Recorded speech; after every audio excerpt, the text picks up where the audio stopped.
The city streets are unusually deserted. The sky, reddened by the sunset, adds to the tense atmosphere.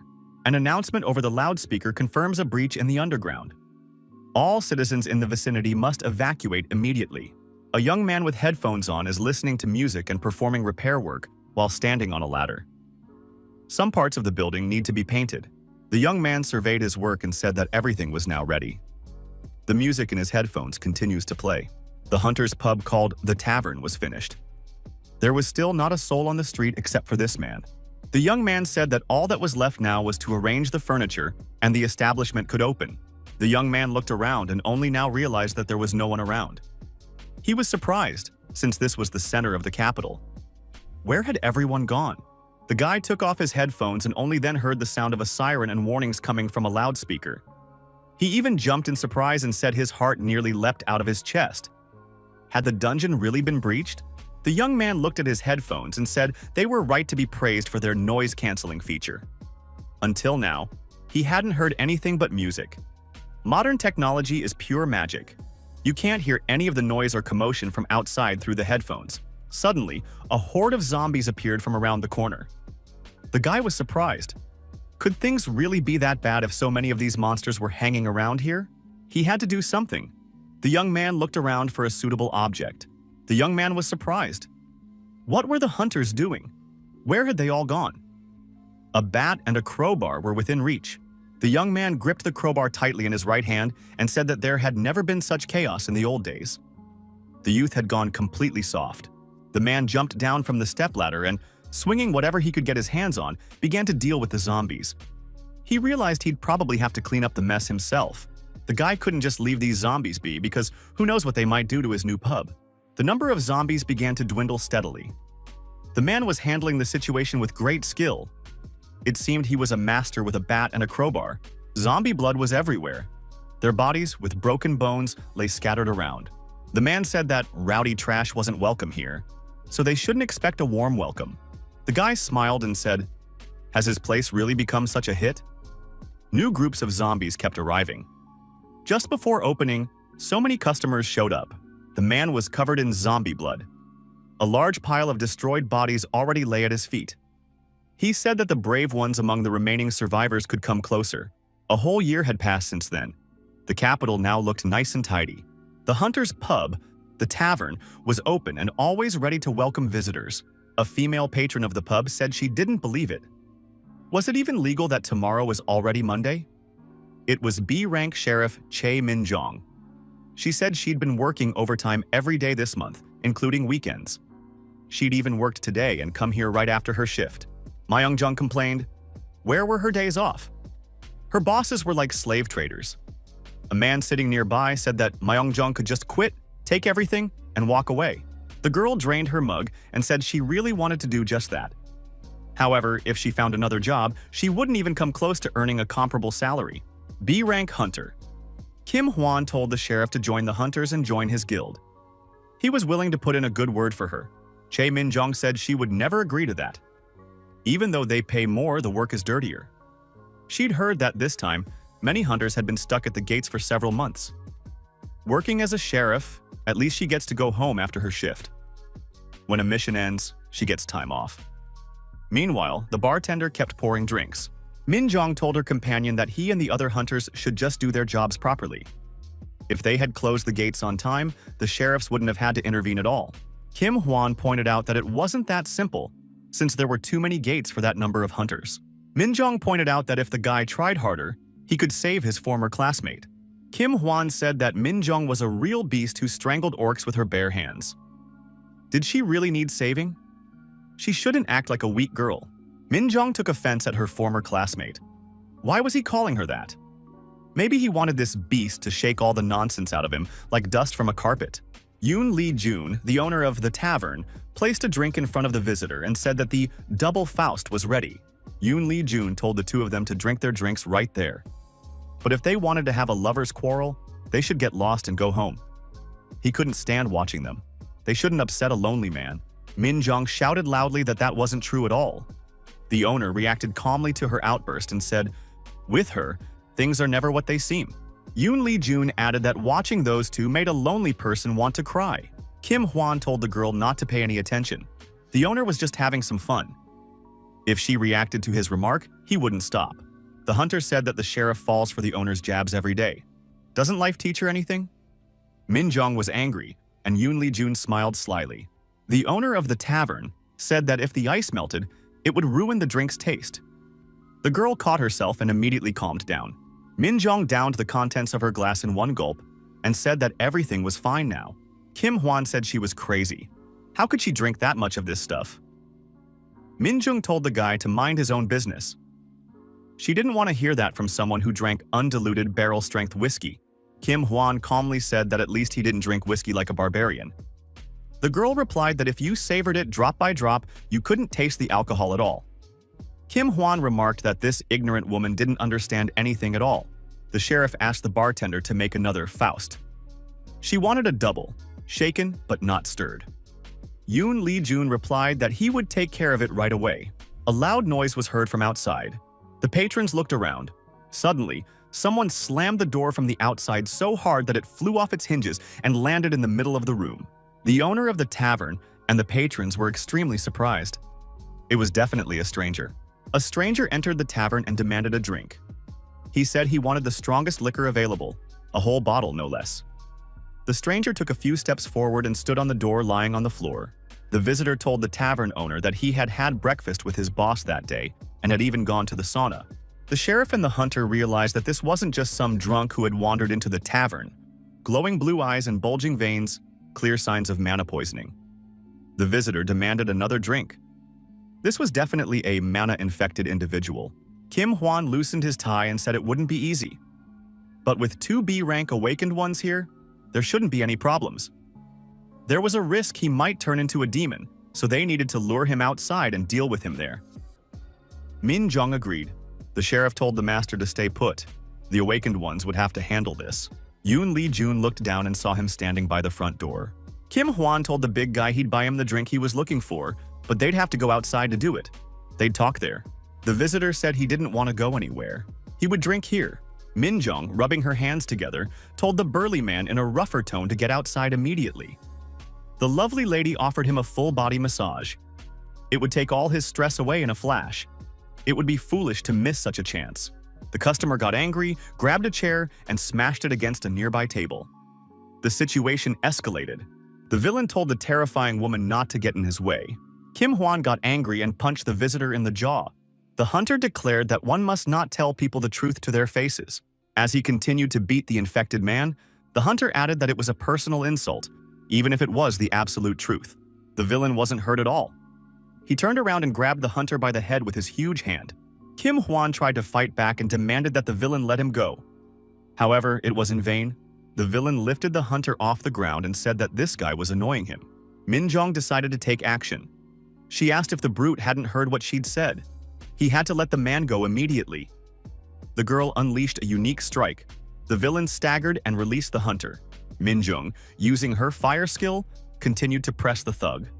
The villain fell onto his back. Min Jung asked the hunter how he was feeling.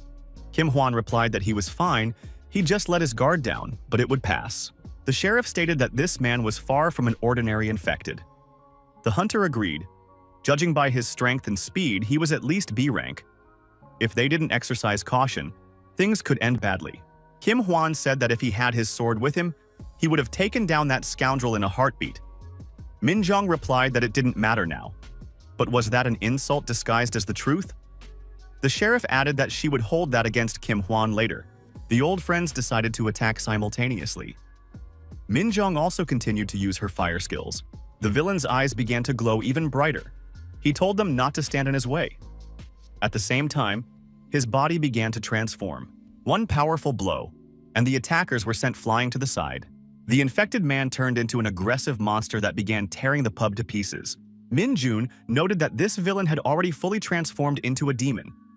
Would they even be able to defeat him without weapons? Kim Hwan replied that he didn't know. The hunter added that they had to try anyway. The owner of the tavern was still there, and he was just an ordinary civilian. Yoon Lee-jun headed toward the enormous monster. The sheriff shouted that it might be dangerous there. Kim Hwan told the master not to stand in front of that villain. They needed to run away immediately. However, Yoon Lee-jun was calm and confident. The monster demanded a drink again. The sheriff said that the owner of the tavern had gone mad. Even experienced hunters don't always manage to handle a monster like this. Kim Hwan repeated that the master should run away immediately. The owner clenched his fists and said menacingly to the visitor, "If you came to the pub, you should sit quietly and drink your drink." This scoundrel had trashed the entire tavern. The villain swung at the master and said that if he didn't want to give him a drink, then he would continue to rampage and destroy everything here. Min Jung screamed in fear, telling the owner to dodge. Yoon Lee-jun didn't even think about dodging. He landed a powerful blow on the thug. The monster even staggered. Yoon Lee-jun landed a series of blows to his opponent's shoulder. The monster's arm went limp and stopped responding to him. The master told the monster to grit his teeth if he didn't want to wear dentures for the rest of his life. The beating of the thug continued. In response, the monster laughed. "What kind of dentures is this man talking about?" Yoon Lee-jun continued to strike. The monster's teeth flew in all directions.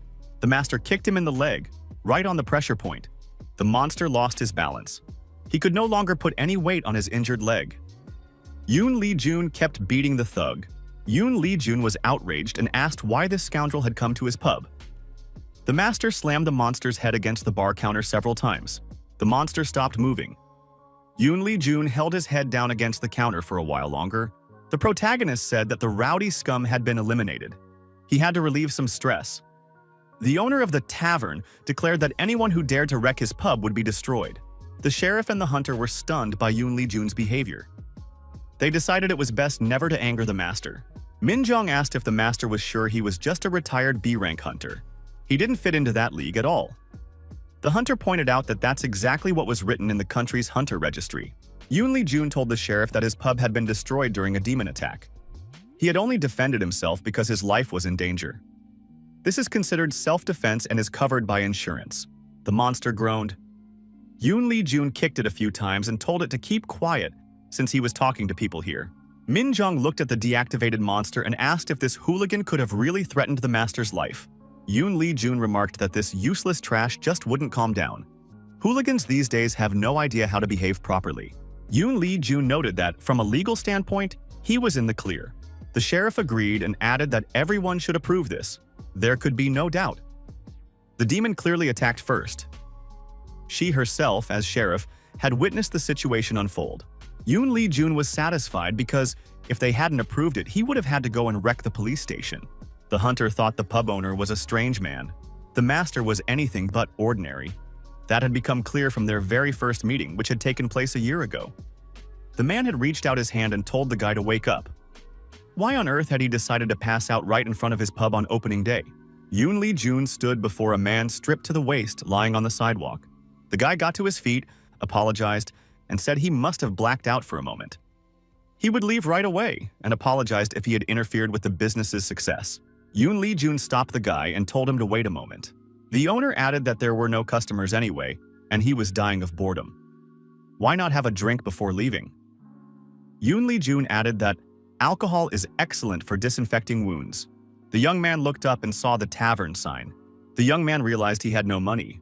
He appreciated the offer, but he didn't even have enough for a pack of ramen. The owner of the tavern said he was feeling generous today. Since this guy was his first customer, he was treating him on the house. A bottle of 25-year-old whiskey appeared on the table in front of the young men. The guest took a sniff and said that the drink smelled like a dentist's office. Why do people even drink this? The owner remarked that that was the whole charm of it. This drink is so popular that it's not easy to find. The young man asked, "Does anyone really like drinking this swill?" Yoon Lee-jun replied that the peaty flavor takes some getting used to, but once it grows on you, you can't imagine life without it. The owner was certain that as soon as the visitor got home, he'd want to try this drink again. Yoon Lee-jun told the young man that his father couldn't stand it at first either, but eventually didn't want to drink anything else. The young man was surprised. Did the owner of the tavern really know his father? Yoon Lee-jun confirmed this and added, "His name was Kim Hong, wasn't it?" The master noted that the man had been in his debt when he was just starting out as a hunter. At first he wasn't sure, but this young man's mannerisms and facial expressions were exactly like those of his old acquaintance. Kim Hwan saw a notification that a photo had been sent to him. The master said that Hong was always bragging about his son, so he'd seen more than his fair share of his childhood photos.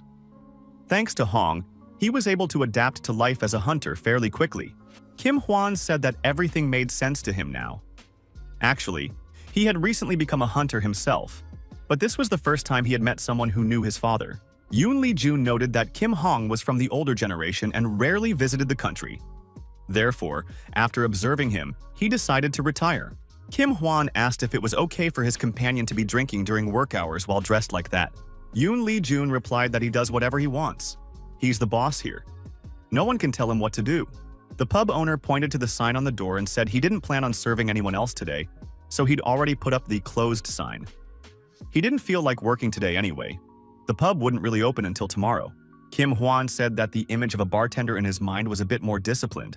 This place is a complete mess. Yoon Lee-jun remarked that this was the main appeal of being the boss. Kim Hwan agreed. Being in charge had its perks. Yoon Lee-jun asked why this guy was lying in such a state in front of his pub. Even the lowest-ranking hunters aren't beaten up like that. Kim Hwan remained silent and lowered his head. The owner noted that the guy didn't have to answer if he didn't want to. He just asked out of curiosity. The hunter replied that there was nothing special about it. He owed money to loan sharks, couldn't pay the interest, so they beat him up. Yoon Lee-jun was surprised. Kim Hoon had made decent money in his lifetime. How could this have happened? Kim Hwan replied that his mother had acted as a guarantor for a friend and lost everything. Then, when he was in high school, she left a note of apology and disappeared. He also has a younger brother who is in elementary school. Yoon Lee-jun asked how much money the guy had borrowed if he couldn't even pay the interest. Even newbies should have a decent income. Kim Hwan replied that his main debt was 10 million coins. Yoon Lee-jun remarked that this amount could easily be covered by clearing a few low-level gates. Kim Hwan added that the debt increases by 5% every month. Now that he's become a hunter, he's paying it off little by little. But before that, he couldn't pay anything at all, so the debt grew to 800 million. Kim Hwan added that a few years ago, he urgently needed money for his brother's surgery, but no one would lend to a child, so he had to turn to hunter loan sharks. The young man explained that this is an illegal lending business run by the hunters themselves. Current laws cannot fully control the awakened, so even when they set astronomical interest rates, no one can do anything about it. Yoon Lee-jun asked where the sheriffs or the guild were looking. Don't they provide protection? Kim Hwan explained that these loan sharks were just as powerful as the major guilds, so everyone simply turned a blind eye to it. The authorities didn't have enough manpower to go to war against them, since all their forces were focused on containing dungeon breakthroughs. Yoon Lee-jun was outraged when he heard about hunters running illegal businesses. He had once gone to great lengths to make the world livable, but in the end, things had turned out this way. The pub owner added that he was just thinking out loud. Kim Hwan left the tavern and headed home. He felt relaxed for the first time in a long while. The hunter decided he'd had too much to drink because he'd been treated to free drinks. He decided to come back here once he got some money. Two people crossed the hunter's path. One of them was upset. It turned out this guy had money for drinks but couldn't pay his debt. He definitely had a stash hidden away. His partner said his colleague was right. It was good they'd decided to come back and check everything out. The thug said he was really nervous because his boss had scolded him. He needed to beat this guy up a little more to let off some steam. His partner agreed. The hooligan suggested breaking this guy's leg. The thug refused, because then he wouldn't be able to earn money to pay them back. They had to do something else. Suddenly, another person appeared in front of them. The thug asked, "Who's this guy?" The thug noticed that he was seeing this face for the first time. "What's this guy doing here?"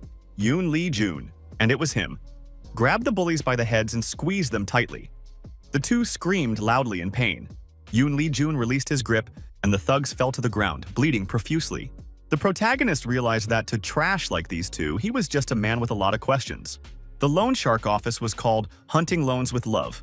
The boss was furious. Why were these assistants taking so long to return? They'd be in trouble if they were taking a break somewhere. The secretary told the boss that he would try to reach them by phone right away. The boss was Pak Won-man, CEO of Hunting Loans with Love. He said those two had become completely lazy. When they returned, he would have to give them a good talking to. An unfamiliar voice declared that there was no need for that, because he had brought the two of them here himself. The boss was surprised. The front door burst open with a crash. Nothing like this had ever happened here before. The secretary was frightened. Could this be an attack by a rival firm? Yoon Lee-jun appeared in the doorway. Lying before him were the beaten and bloodied thugs. The guy said he was just a kind neighbor who brought the trash, since they were looking for these two here. There was no need to thank him. Baek Won-man asked indignantly, "What's going on here? Who is this guy anyway?" Yoon Lee-jun looked around and saw that, besides the boss, there were several other armed thugs in the office. Yoon Lee-jun said he was the owner of a pub who had stopped by to clean up his neighborhood. Baek Won-man said he was some kind of fool. He would have to pay for acting like a madman. He could consider today the anniversary of his death. The boss warned his henchmen that they would be burying this body today. One man ordered his bodyguards to tear the guy to pieces. Armed thugs attacked the pub owner. Yoon Lee-jun said they could try to overpower him if they thought they could succeed. After that day, the loan shark hunters completely vanished from the city. Suddenly freed from the crushing burden of debt, Kim Hwan began preparing for dungeon runs more thoroughly than ever. His talents were recognized by the guild, allowing him to become the youngest group leader. Moreover, all other forms of the hunters' illegal businesses, which had flourished in the shadows, also vanished without a trace. Kim Hwan thought he hadn't understood it back then, but now he knew for sure. Without a doubt, the reason for all of this was the master's arrival in the city. With his arrival, not only did Kim Hwan benefit, order also reigned in the capital. The owner asked why the hunter and the sheriff were looking at him like that. The bar was closed for the day, so they could go home.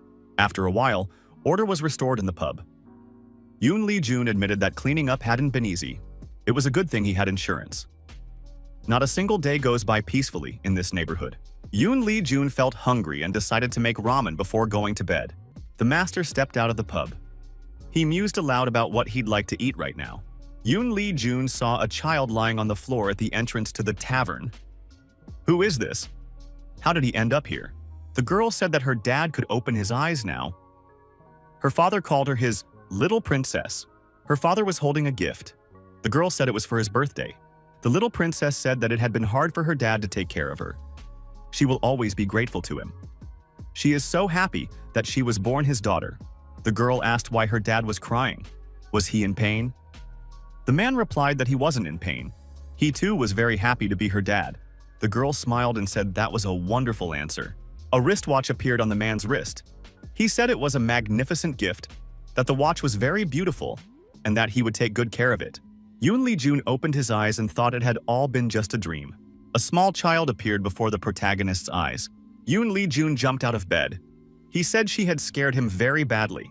Yoon Lee-jun asked who she was and remembered that she was the very same girl he had found on the doorstep of the tavern the day before. The protagonist told the girl she didn't need to thank him. He simply couldn't leave a child lying unconscious in the middle of the street. The girl held up 2 fingers and stretched her hand forward. Yoon Lee-jun said she could rest for now until she regained her strength. Then she could leave. The girl silently jabbed her fingers into our hero's eyes. The guy screamed loudly from the surprise and pain. 10 minutes earlier, everyone in the room had been asleep. Yoon Lee-jun on the floor, the girl on his bed. The girl stirred and began to wake up. Yoon Lee-jun continued to sleep soundly. Lee Ruri sat up in bed and stretched. The girl said, "Good morning." Lee Ruri looked around and wondered in surprise, where was she now? Lee Ruri said that the bed was so soft and fluffy. It was simply incredible. The girl looked at the floor and saw a man lying next to her. Who was he? She became frightened. Lee Ruri remembered how her mentor had told her that the outside world was full of perverts. That's why you should never go anywhere with strangers. They might lock her in their room forever and start doing all sorts of horrible things. Lee Ruri asked what she should do in that case, if she had already been caught. Iroh replied that the girl should poke the scoundrel right in the eyes with her fingers and then give him a good kick between the legs.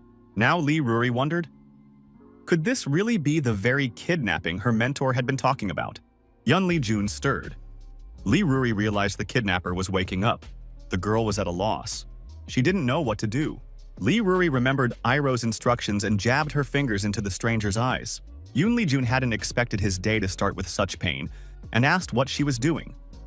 The girl replied that she was punishing the kidnapper who had stolen a fragile and beautiful girl.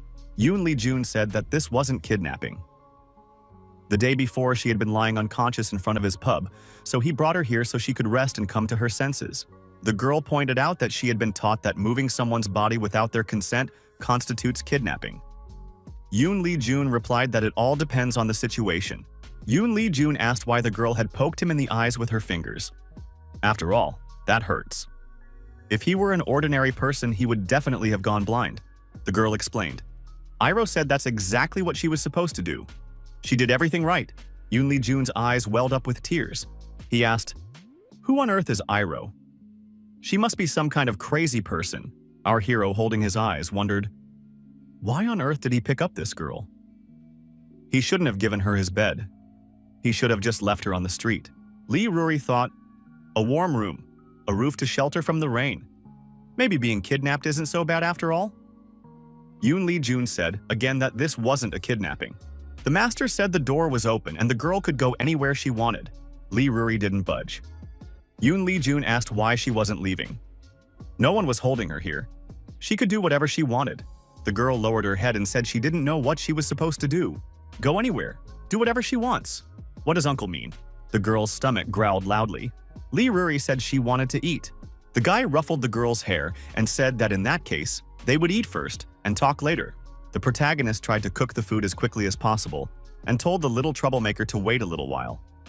He was going to make something very tasty using the healthiest ingredients. Lee Ruri watched silently as everything unfolded. Her stomach was still growling loudly for food. After a while, a strawberry roll was sitting on the table. The girl tasted the treat and said it was very delicious, soft and sweet. Now she knows what a strawberry roll tastes like. Yoon Lee-jun and Min Jung watched the girl. Lee Ruri kept saying from time to time that it was incredible and amazing. The sheriff noticed that this girl had an excellent appetite. Yoon Lee-jun wondered how she could fit so much in. After all, they had just had a hearty meal an hour ago. Min Jung said there was nothing surprising about it. Everyone knows there's a separate stomach for dessert. The orc priest Kim Dokbae entered the tavern. He said he was always pleased to see a child eating well. It was good that he had bought a roll on the way. Yoon Lee-jun asked Min Jung if she had found out what he had asked her to. The woman replied that neither the police nor the sheriff had received any reports of a missing elf child. The orc said he had also asked the locals, but no one had ever seen this child before. Yoon Lee-jun wondered, maybe he should take her to an orphanage. Min Jung said that would be the wrong thing to do. The pub owner was surprised. Kim Dokbae noted that children's orphanages are difficult to maintain, and they are mainly designed for human children. That's why half-humans often become victims of bullying there. Min Jung added that the girl didn't look like a pure-blooded elf. It was quite possible that she was a half-breed, so neither the elves nor the humans would welcome her. The master asked what he should do with the child in that case. What suggestions were there? The priest said they would look for other options. For now, the master must look after her. Yoon Lee-jun was surprised. Why him of all people? The sheriff asked. Is the master really going to abandon the child at an orphanage and pretend he doesn't know her? Is he really that kind of person? Kim Dokbae added that it really was too cruel. Yoon Lee-jun said it was easy for those two to talk since the problem didn't concern them. Taking care of children isn't that simple. Lee Ruri told her uncle that it was very tasty and suggested they finish the roll together. Yoon Lee-jun picked up a fork and said he agreed. He'd check at the same time to see if the roll was really that good. Kim Dokbae, thinking out loud, wondered if the owner would let the girl stay with him. Min Jung replied that she was 100% sure he would. Min Jung asked the priest why he was drinking macchioli at a bar. Kim Dokbae picked up the bottle and said that macchioli was his favorite drink. He couldn't drink strong alcohol like his older sister. Min Jun flew into a rage again. After all, she had repeatedly told him not to call her Nuna. Kim Dokbae pointed out that he was only 26 years old. The sheriff was a year older, which meant she was his Nuna. Min Jung said the orc was making fun of her. The girl declared that she didn't like any of this at all. How could a priest with a face like that be younger than her? She would never believe it. Besides, it wasn't proper for a priest to drink macchioli. It was all too strange. Kim Dokbae said conciliatorily that the sheriff should just accept it. Min Jung said that all of this was annoying her. Lee Ruri carried a bowl of food out of the tavern and set it down on the ground. The kitten sitting nearby meowed contentedly. The kitten happily began to eat. The girl noticed that he was really hungry. Lee Ruri asked if his mother cat had come for him. Maybe he'd decided to live on his own starting today. Yoon Lee-jun watched from the sidelines as the girl sweetly talked to the kitten. The master had the feeling that Lee Ruri was actually talking to the cat. This kitten had always been timid and wouldn't approach anyone but him. Could he have just accepted food from the girl so easily? Nearby at the next intersection, a gate appeared. The sheriff told the hunter that these gates had been assigned to their guild. Kim Hwan replied that he already knew that. The hunter noted that the association had given them a lot of gates during the allocation. Because of this, there weren't nearly enough people to clear them out. The sheriff stated that she felt exactly the opposite. Now they would be the ones working overtime. Kim Hwan replied that overtime was the least of their worries. He had been called in on his day off. The squad commander reported that the gates had not yet entered berserk mode. The squad of hunters, fully combat-ready, arrived at the gate at the first command. The hunter squad, Min Jong, and Kim Hwan awaited the gate's transformation. It wouldn't be long now.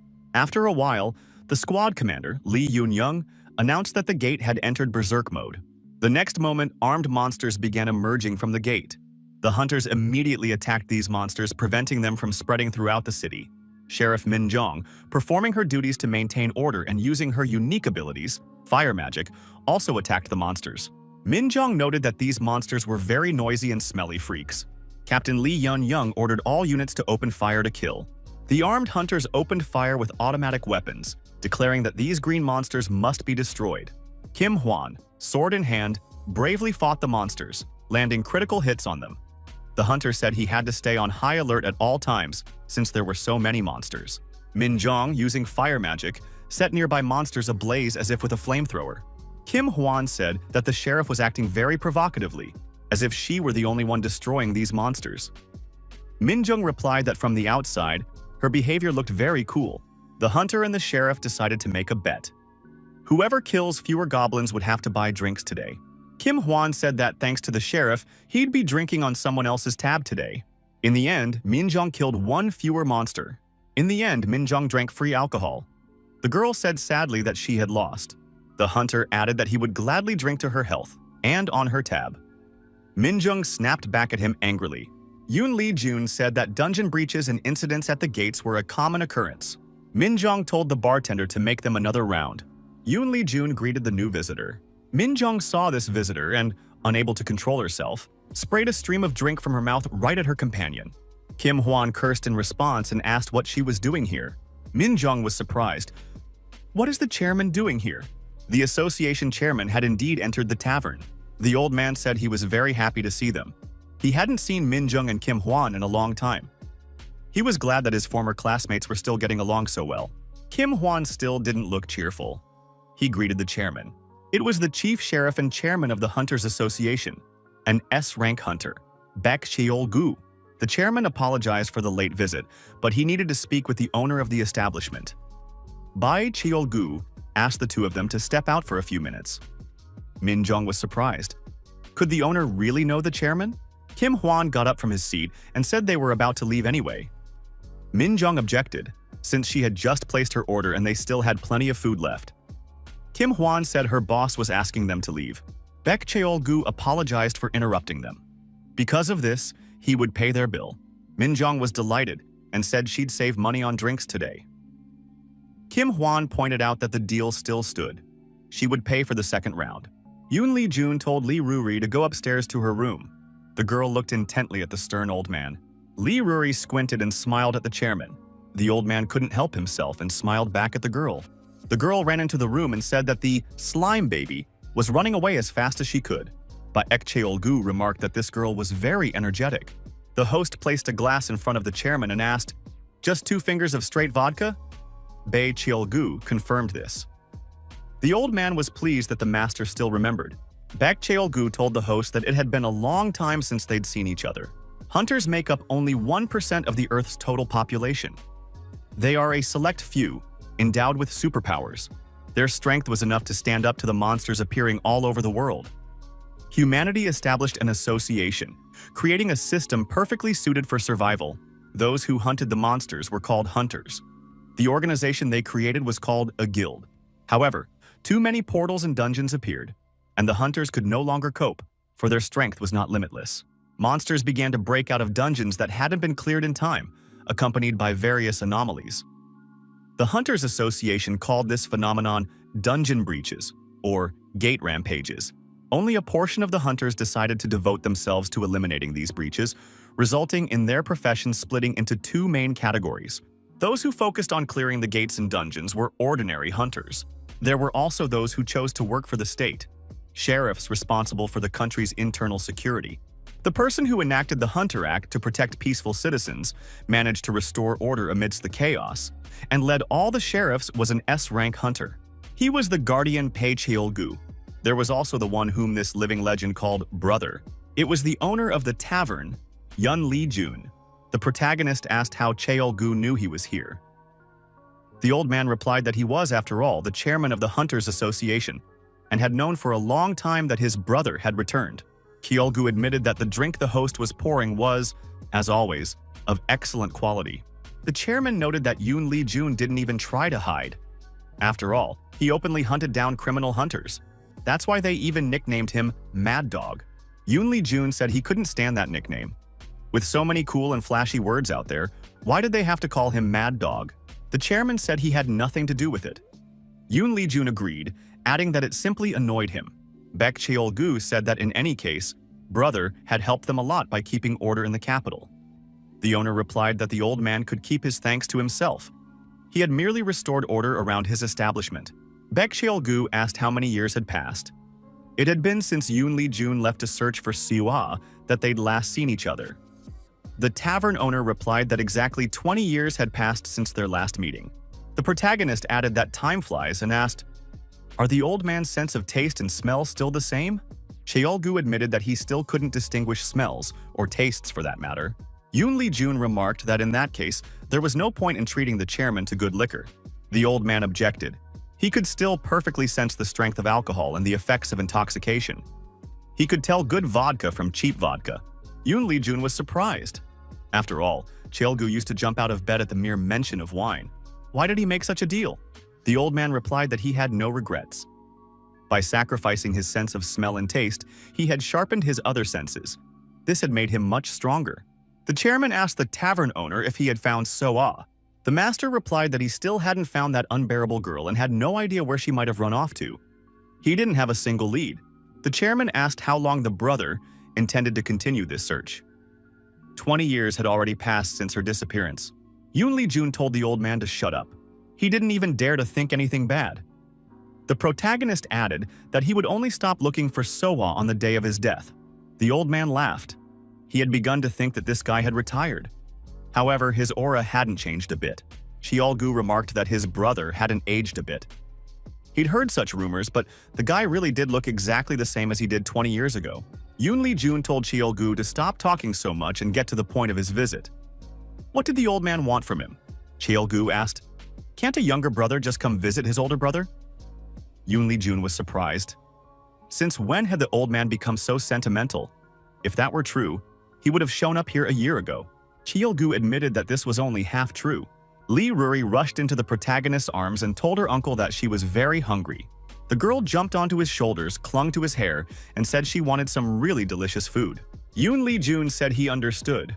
Lee Ruri had to get off him immediately. The girl kept demanding food. They had to hurry, and soon rice with vegetables and seafood was already cooking on the stove. Lee Ruri admitted that the dish smelled delicious. The girl urged her uncle on and demanded he hurry up. Yun Lee Jun remarked that if she didn't sit still, she wouldn't get anything at all. The master tried not to get distracted and continued cooking. Lee Ruri watched the proceedings with admiration. Baek Cheol-gu asked if brother had heard of the Artificial Hunter Project. Yun Lee Jun asked, "Is this like in the old days, when the Devilmen tried to churn out gifted individuals?" The old man confirmed this and added that there was one small difference. Previously, their goal was to artificially create awakened ones from scratch, but now they aim to transform low-ranking hunters into high-ranking ones through mutations.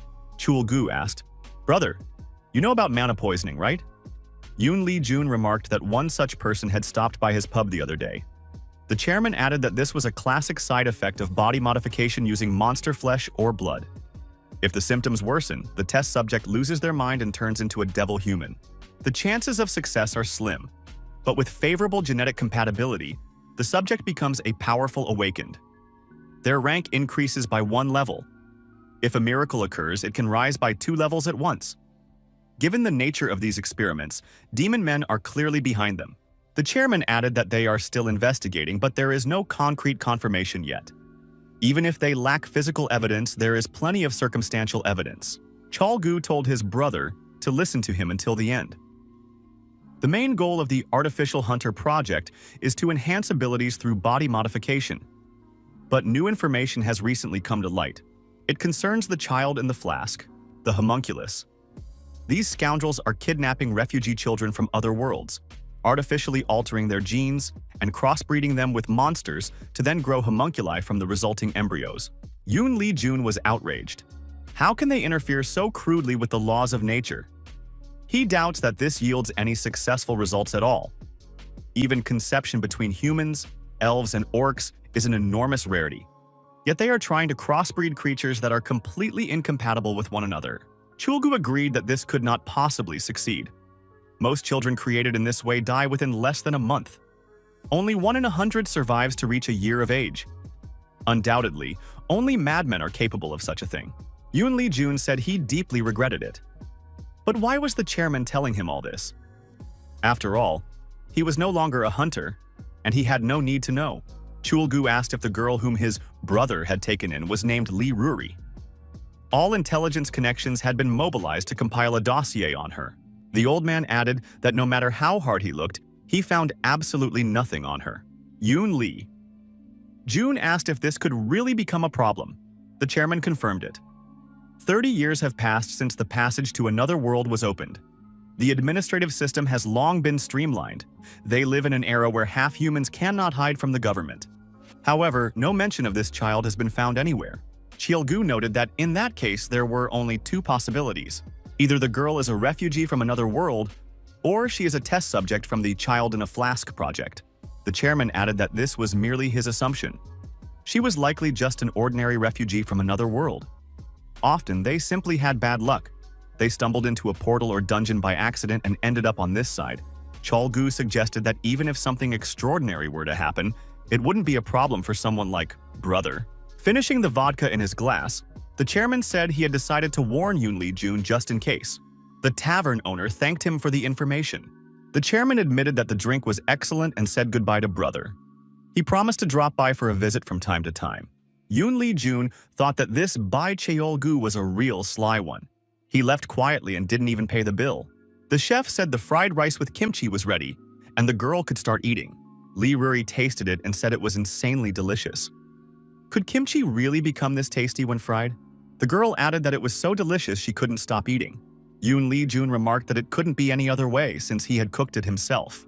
Recalling his conversation with the chairman, Yoon Lee Jun thought that whatever the truth might be, there was no place left for this girl to rest peacefully, except this pub. The firefighters arrived immediately after the first emergency call. The house was engulfed in flames. Several floors were already burning. Fear was evident in the woman's eyes, and she was shouting her daughter's name, Jihyo. The woman explained to the firefighters that her daughter was still inside. She gave them the room number and asked them to save the girl. One of the firefighters was terrified. Could the child really still be in there? He told the commander that she needed to be pulled out immediately. The commander replied that it was absolutely impossible to go in there right now. The firefighter said he couldn't just stand by and watch. The man added that they couldn't just stand by and do nothing. Hadn't they become firefighters to save people? The commander told Kim Jin-soo to pull himself together. Had the guy forgotten how Yoon Si-woo had died just a month ago? Neither civilians nor firefighters could escape from such a hellish scene.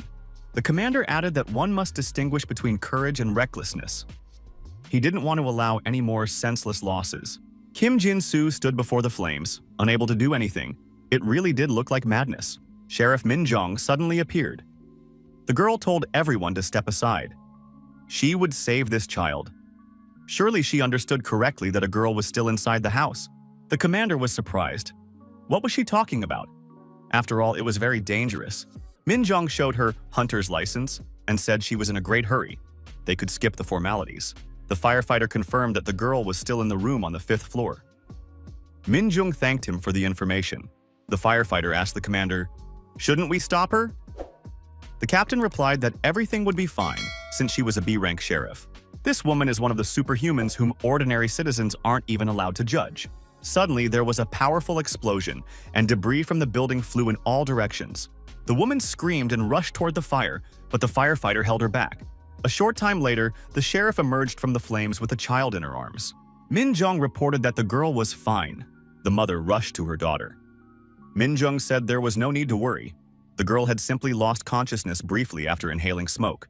The woman thanked the sheriff for saving her child. Min-jung spotted a suspicious-looking man in the crowd. She wished he weren't there.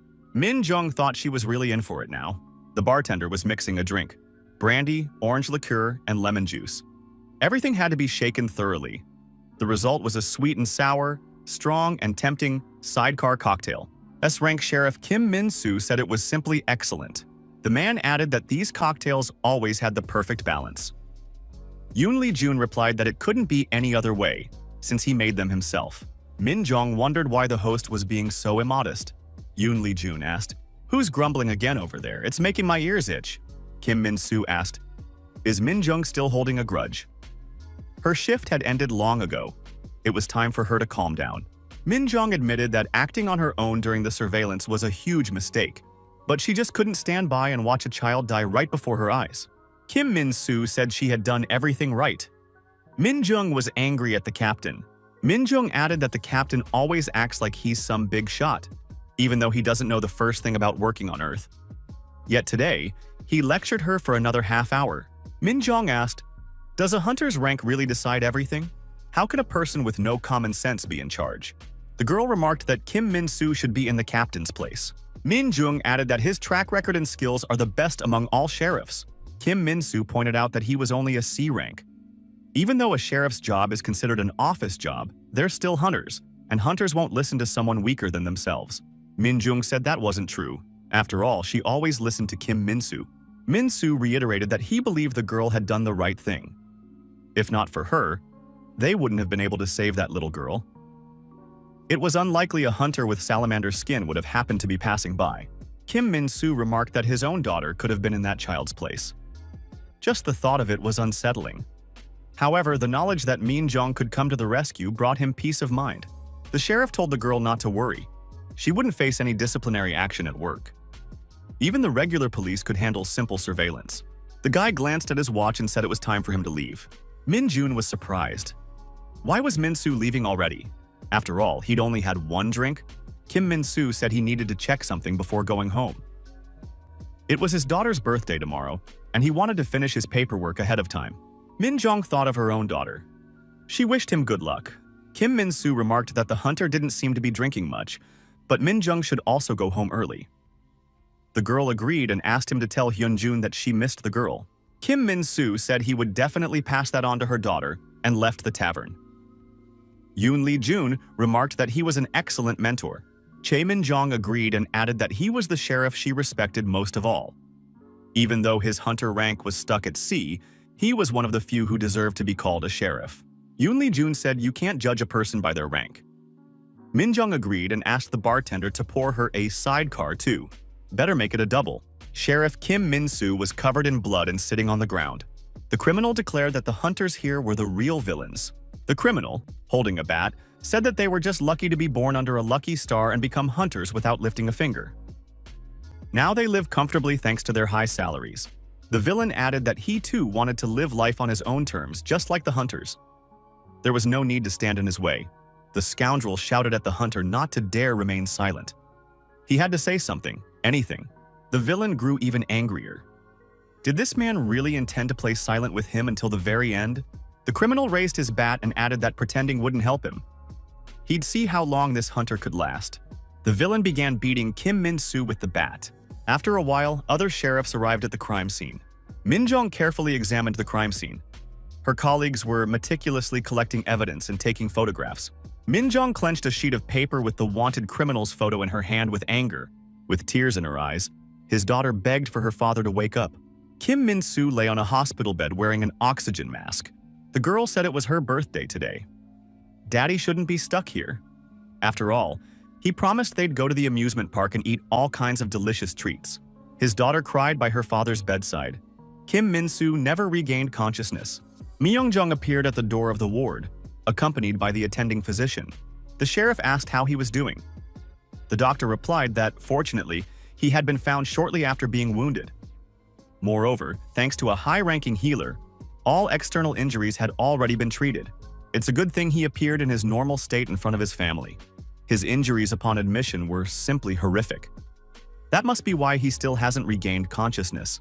Min Jong was surprised. Could this really be a normal state? How could a doctor say something like that? The doctor apologized and noted that he had phrased it incorrectly. He merely meant that the patient looked almost unharmed. The girl kept crying. Min Jung seethed with rage. The sheriff said that the scoundrel who did this would definitely pay dearly for everything. Yoon Lee Jun quietly entered the ward late at night.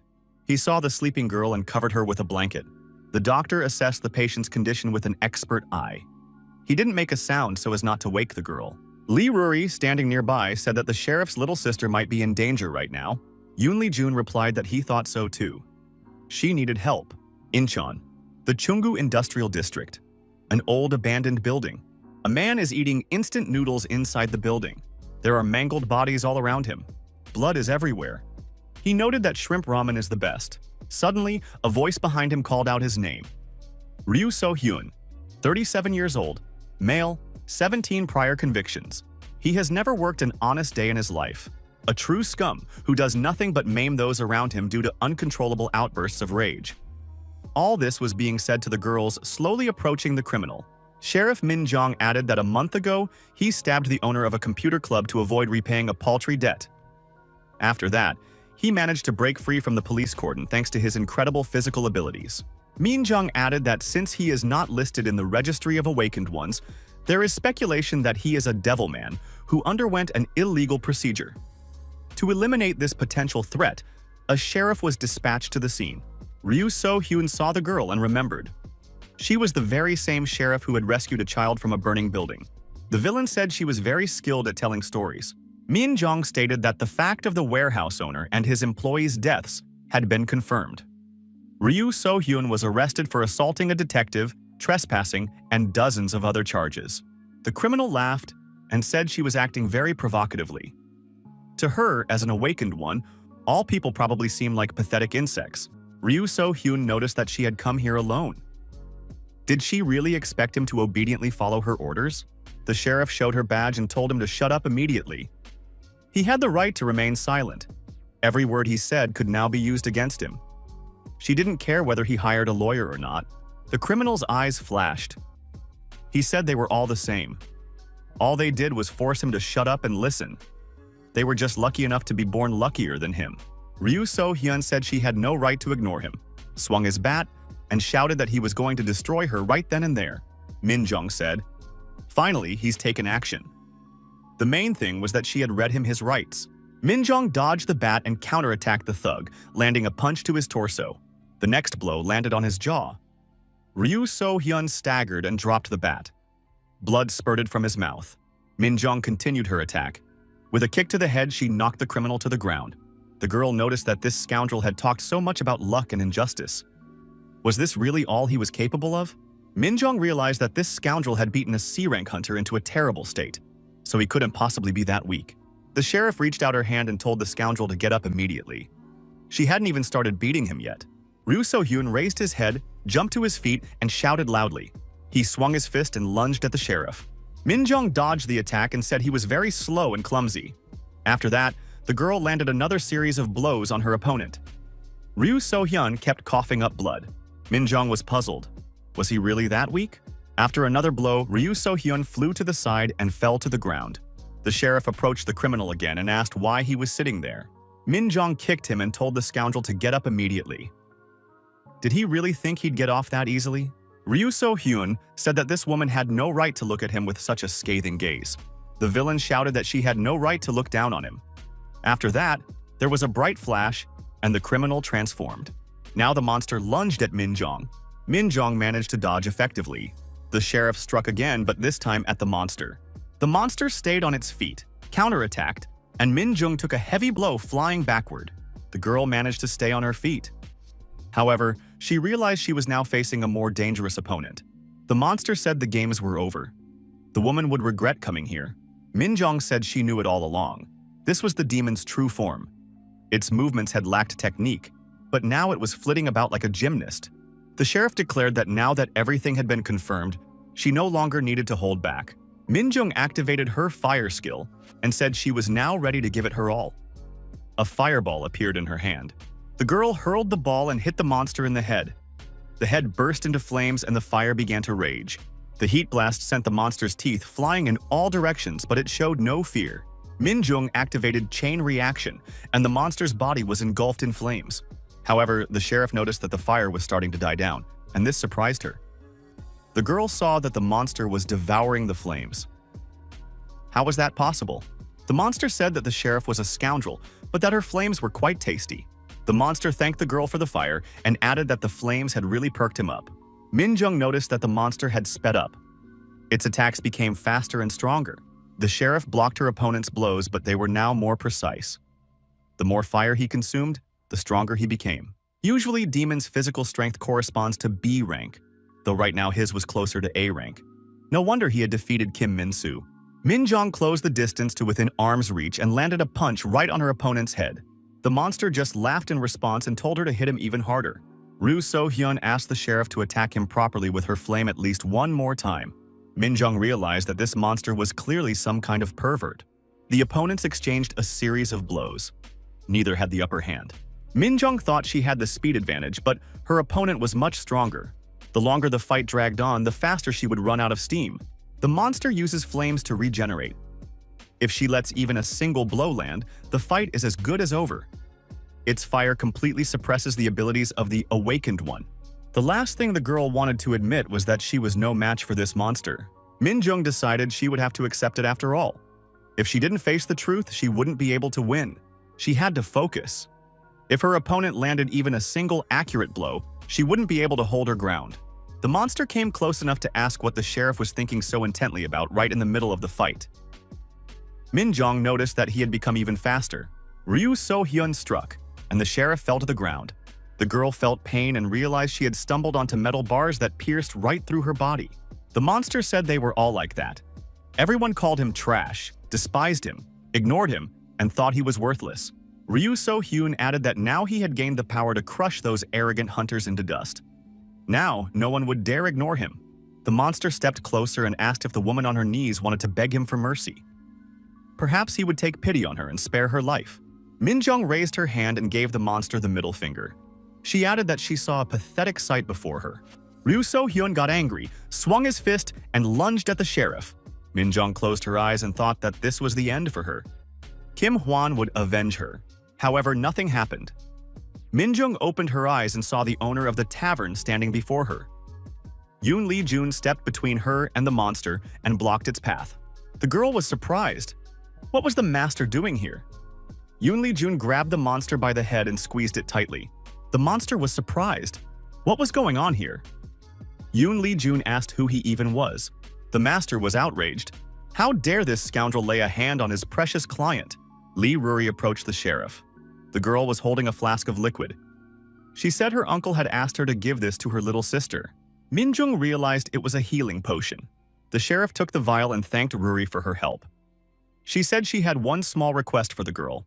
The girl asked Ruri to cover her eyes with her hands and not peek.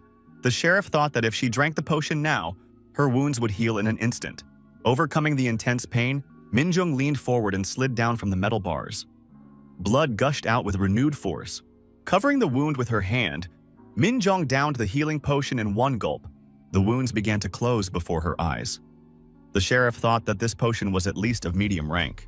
Minjung stroked the girl's head and told her she could open her eyes now. The girl thanked Ruri and remarked that she felt much better now. Yoon Lee-jun continued to hold the monster by the arm. Ryu So-hyun demanded that the man let him go. The master slammed the monster to the ground with all his might. He said it would be better for him not to resist. The monster leapt to its feet. Fire burst from its mouth. The villain said he would never forgive this man. The monster opened its mouth wide and released a powerful stream of flame. Yoon Lee-jun wasn't hurt in the slightest. The master punched the monster in the head and asked, "Is that what you call a fire breath?" Minjung pulled the girl close and said it was unbelievable. The master had dispelled the monster's fire breath with nothing but a blast of air.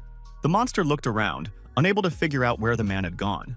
Yoon Lee-jun suddenly appeared behind the monster and said that it was terribly inattentive.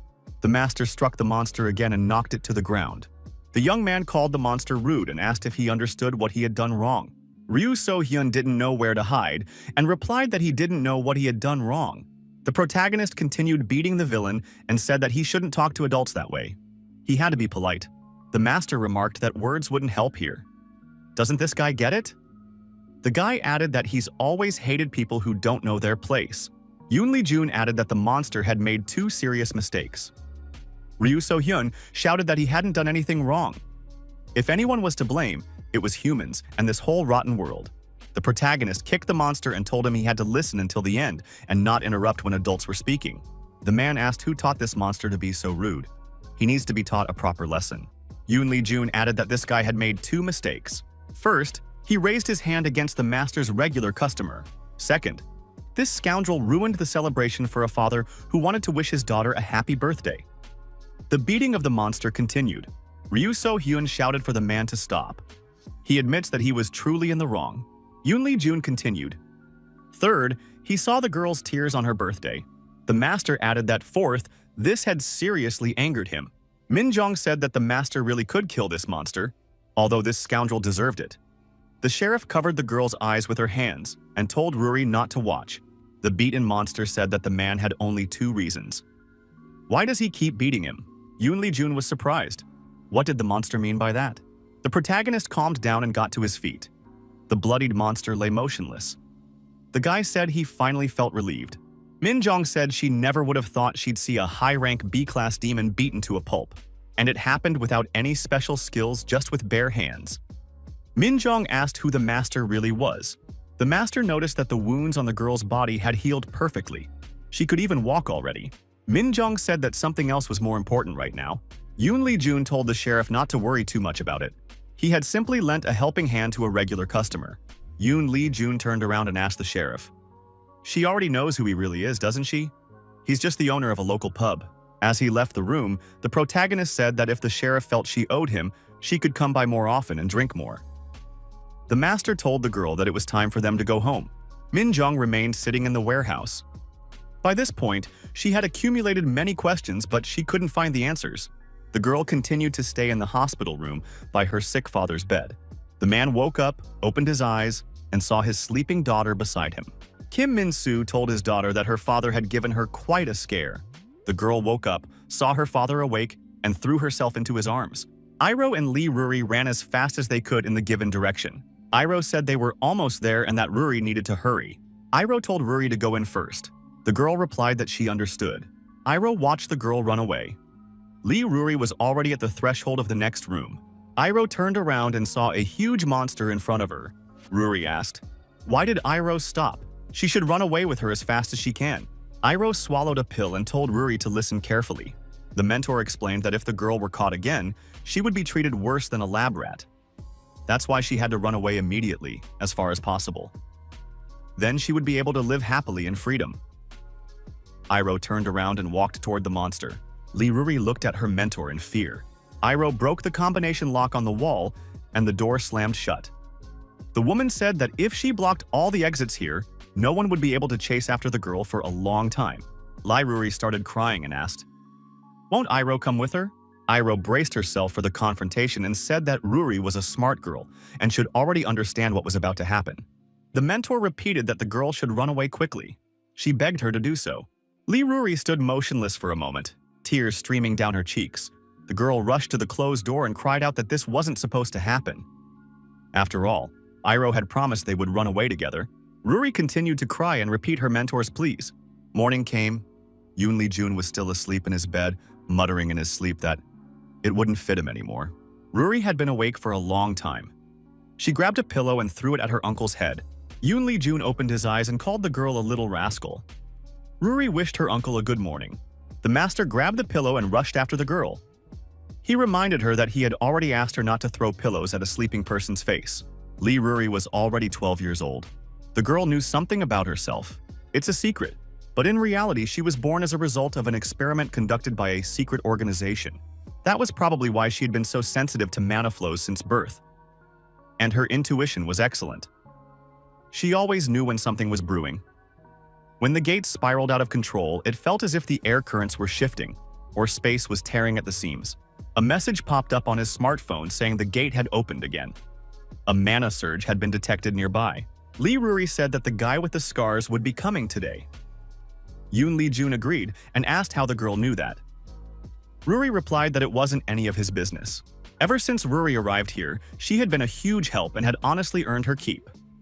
Iroh had said that she always had to work for her keep in order to survive. The uncle she can rely on goes by the name of Yoon Lee-jun.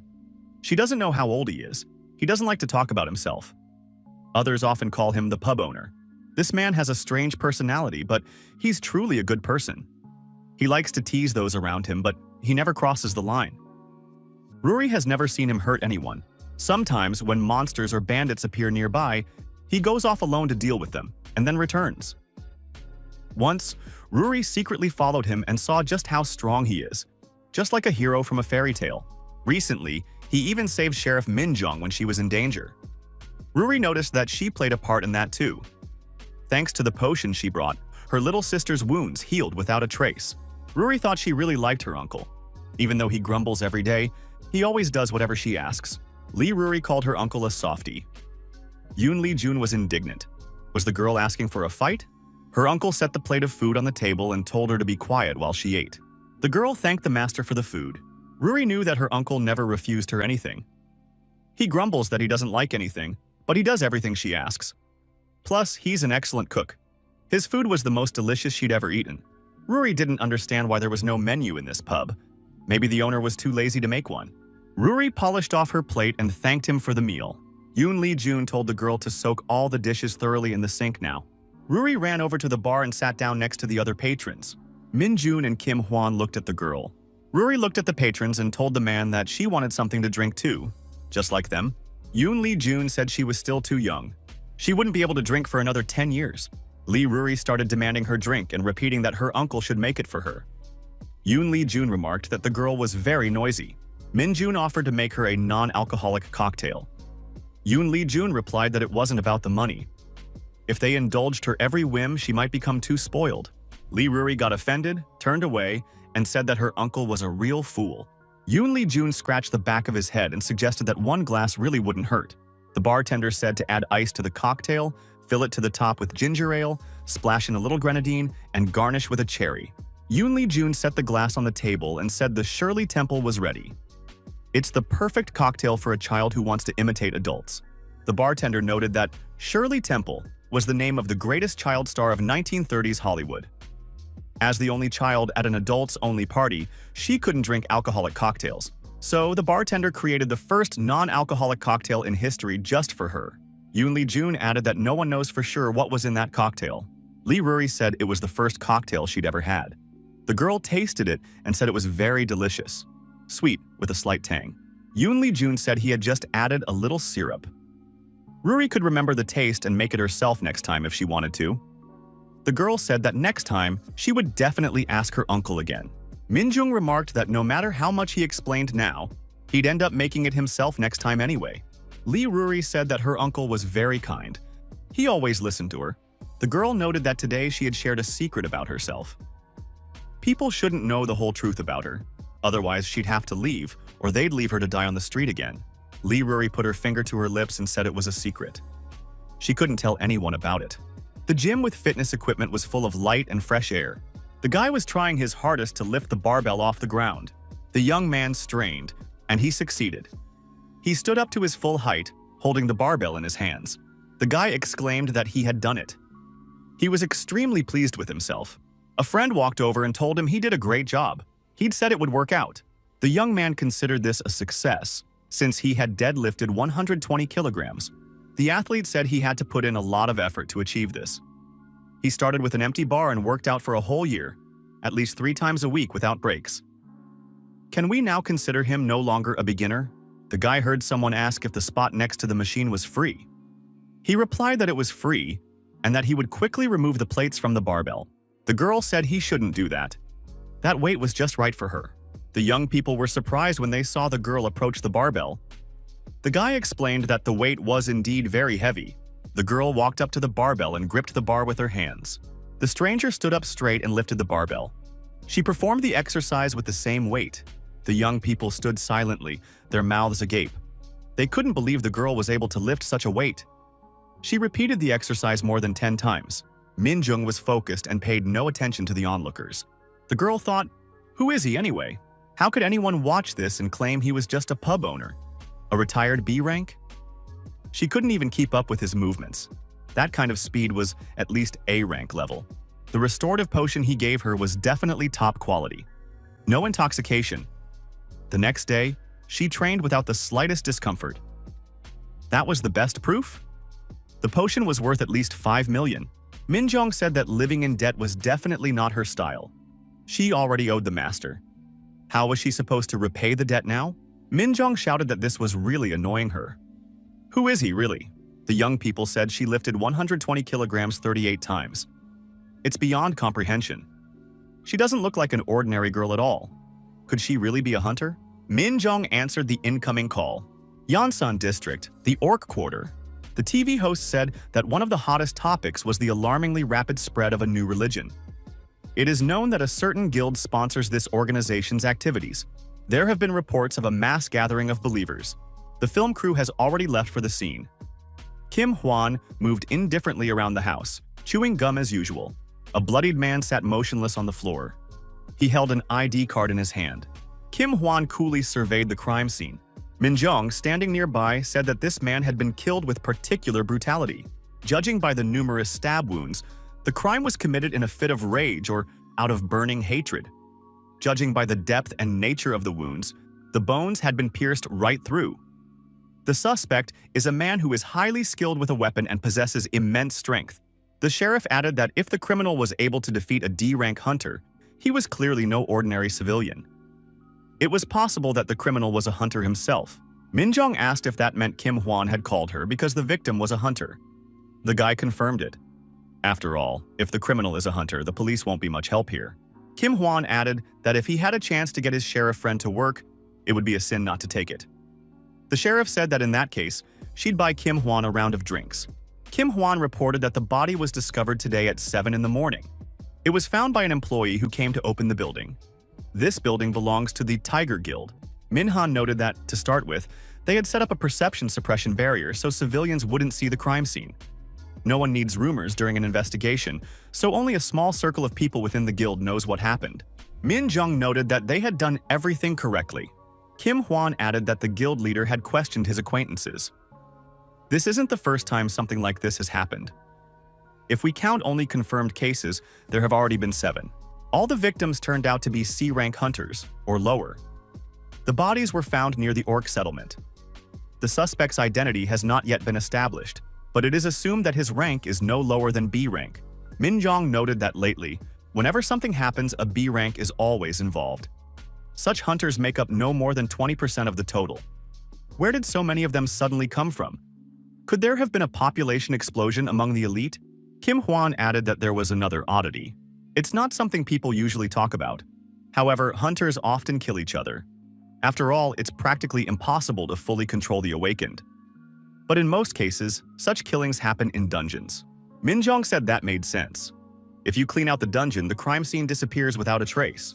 The guy noted that this criminal had deliberately chosen a crowded place for the killing. This suggests that he couldn't use a dungeon, or that he had some specific goal in mind. Minjong suggested that he might have registered under a false name. Kim Hwan acknowledged that such a possibility existed. He might be one of those who had awakened abilities but hadn't registered with the association, or had intentionally falsified his rank information.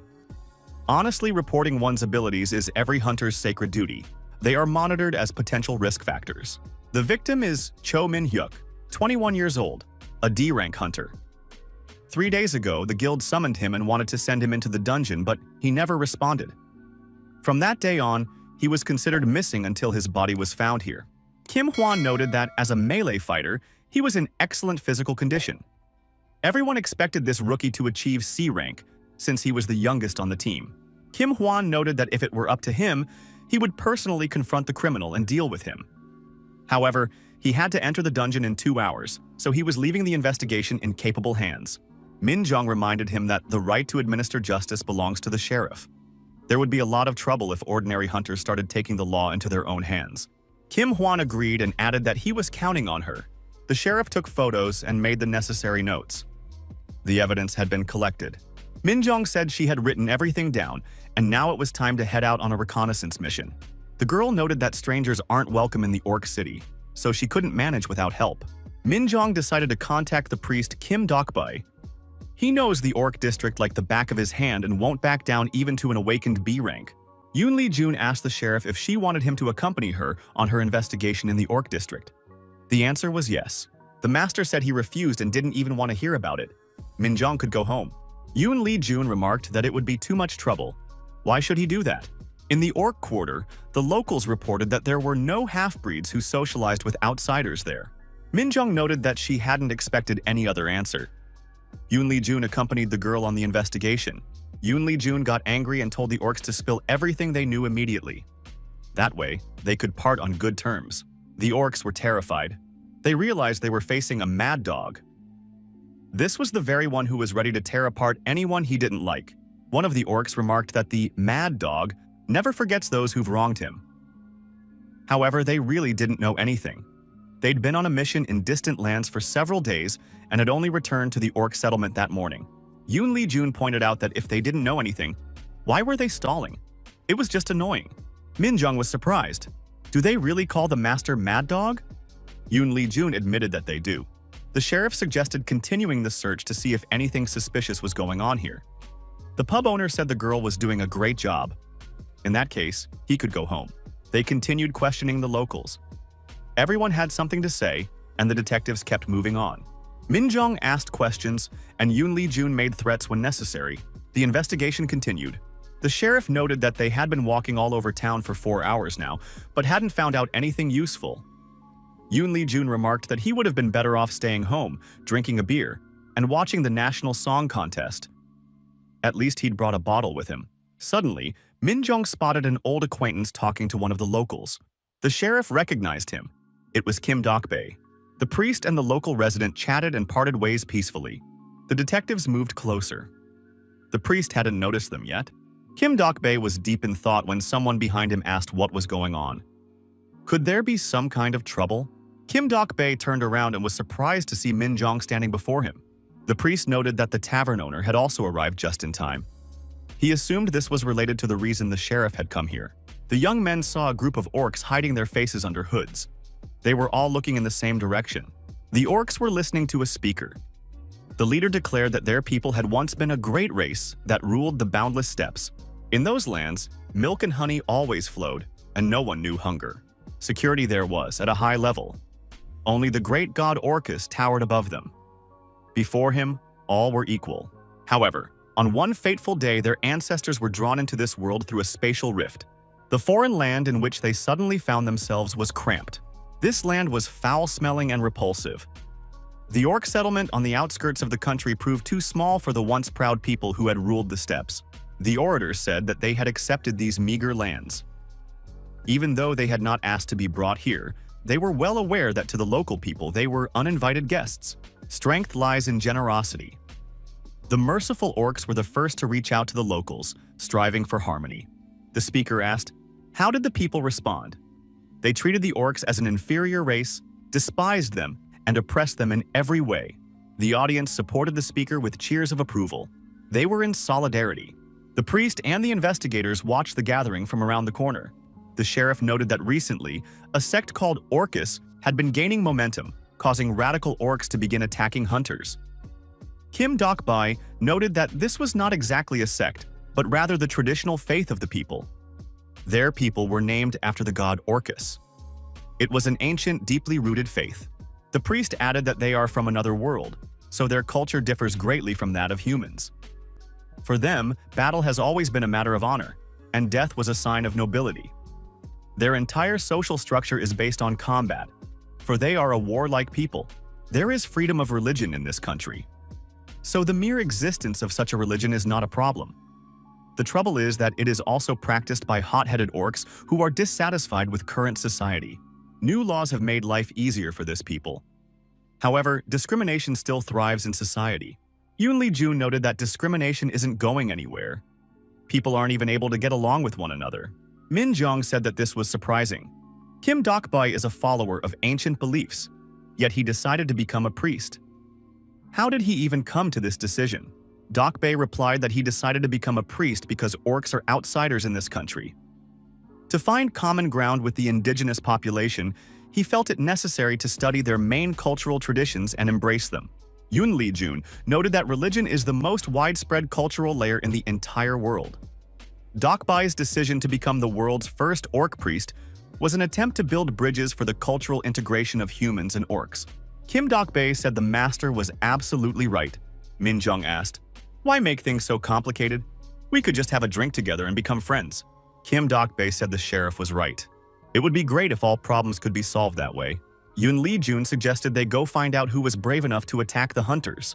The speaker continued his speech, urging everyone to remember the contempt in people's eyes and the endless discrimination that orcs face in society. The audience once again supported the speaker with cheers of approval. The speaker said that thanks to their innate strength, they work for 3 people, but still remain only temporary workers. They are paid half as much as humans for this work. The orc asked, would his brothers really just sit back and tolerate this injustice? The audience raised their hands and cheered the speaker on once more. Yoon Lee-jun noticed that this crowd even used a battle cry. Apparently, secret meetings weren't popular among them. The priest said that if they tried to match the vague descriptions of the criminal, it would be hard to figure anything out. Everyone here was wearing hoods. Min Jong stepped out of hiding and said that in situations like this, it's easier and faster to deal with everything head-on. She decided to go first, while her companions were to watch the crowd's reaction and look for anyone suspicious. The sheriff stood in a prominent spot and asked everyone for a moment of their attention. Min Jong showed her badge, introduced herself as the sheriff, and stated that she was investigating an incident that had occurred nearby. She would need everyone's cooperation. The local orcs were surprised. Isn't a sheriff a hunter's investigator? What is a sheriff doing here? One of the orcs became overly agitated and tried to leave the area. Yoon Lee-jun noticed this and said that someone was trying to escape. Min Jong noticed this too and decided to pursue the fugitive. The sheriff shouted for the orc to stop immediately and present his identification documents. The orc continued to run. The sheriff shouted that he needed to be caught, and Yoon Lee-jun also rushed after him. Min Jong, pushing the orcs aside, quickly ran after the fleeing figure. The orator silently watched the scene unfold. He hadn't expected to see the priest here, accompanied by people. The priest also looked intently into the orator's eyes. It was Park Chung-bae. Chun-bae, looking at the priest, called out his name loudly, Kim Dok-bae. Min Jong grabbed the priest by the shoulder and asked what he was doing and why he had stopped, since they might lose the fugitive that way. The priest agreed and said he was on her side. Dok-bae turned around and also ran after the fugitive. The fugitive panicked. Had he been caught because he'd left too many traces? He should have stopped after the first 2 attempts. The orc hid around the corner and decided that now they wouldn't find him. However, Yoon Lee-jun suddenly appeared behind him. The orc hadn't seen him yet and thought that no one would find him in his own neighborhood. Yoon Lee-jun asked the fugitive, "Did everyone really scatter?" The orc was frightened and backed away. The master grabbed the fugitive by the collar and held him so he wouldn't run away again. Dok-bae and Min Jong also arrived and saw that the master had caught him. The protagonist said it wasn't difficult. He hadn't even expected it to go so smoothly. The priest looked at the fugitive and recognized him. It was Chun-ja. The orc screamed that he was wrong and wouldn't do it again. Dok-bae expressed doubt that this was the criminal. He's just a kid. He couldn't even handle an F-rank hunter. Min Jong was surprised. Then why was he running away? Chun-ja was surprised. Weren't these people here because he'd pickpocketed some drunken hunters on the street? Yoon Lee-jun asked the priest if he had sent the child home. Dok-bae confirmed this and added that he had given him a good scolding and sent him on his way. The priest said he would fully compensate for the damage caused. Min Jong agreed. For a priest's salary, it was mere pocket change. Dok-bae objected, saying that while he earned little as a priest, he had other sources of income, so everything was fine. The priest added that the Orc district doesn't receive support from hunters, and they have to deal with the gates on their own. Yoon Lee-jun noted that hunters used to help the locals. However, due to discrimination and endless complaints, the consequences became dire. As a result, the Orcs decided to deal with the gates on their own, and the Hunters Association welcomed this decision with open arms. Kim Dok-bae noted that the Vatican even issued him a personal permit to clear the gates. But if the gates become too large, he has to call on the Hunters Association for help. Dok-bae acknowledged that orcs are a powerful race. They are considered adults at 14, and an adult orc is as strong as a D-rank hunter. The priest added that, judging by the sheriff's account, the suspect must be at least B rank. Even among orcs, there are few like that. Min Jong asked if there was anyone in mind. The priest recalled the orator, Park Chung-bai, and said he had one suitable candidate. He is strong enough to hunt a B-rank hunter and harbors a deep hostility toward humans. Min Jong suggested that they now knew which direction to take their investigation. But how should they proceed? It was unlikely the suspect would confess if they simply walked up and asked. Yoon Lee-jun stated that in moments like this, they needed bait. The boy holding sweets said he wanted to hurry back and treat his friends to gifts from the orcs. It was C-rank hunter Na Hong-seok. The boy said these snacks were very filling and everyone would love them. Why hadn't he known about such treats until now? A stranger in a hood secretly followed the boy. The pursuer held a heavy adjustable wrench in his hand. The boy mused aloud that he should stop by a store on the way and pick up another drink. The distance between the boy and his pursuer was closing. Hong-seok still didn't suspect a thing. Suddenly, the hunter heard footsteps behind him and trembled with fear. Na Hong-seok stopped and listened. Someone was approaching. The boy turned around and looked around in surprise. There was no one behind him. Only a deserted street lit by the moon and a street lamp. Hong-seok decided he must have imagined it. But the pursuer appeared from the other side and was already swinging a wrench. At the last moment, Hong-seok managed to dodge and jumped aside. The hunter fell to the ground, spilling the contents of the bag, and looked fearfully at the villain's weapon. Hong-seok ran off, shouting that he was being chased. The villain rushed after the boy, who continued to call for help as he ran. Hong-seok thought that if he hadn't cast a protective spell as his master had instructed, he would surely have died. But where was his master? The hunter turned the corner and realized he had reached a dead end. There was nowhere left to run. The villain caught up to the boy and said he was quite nimble.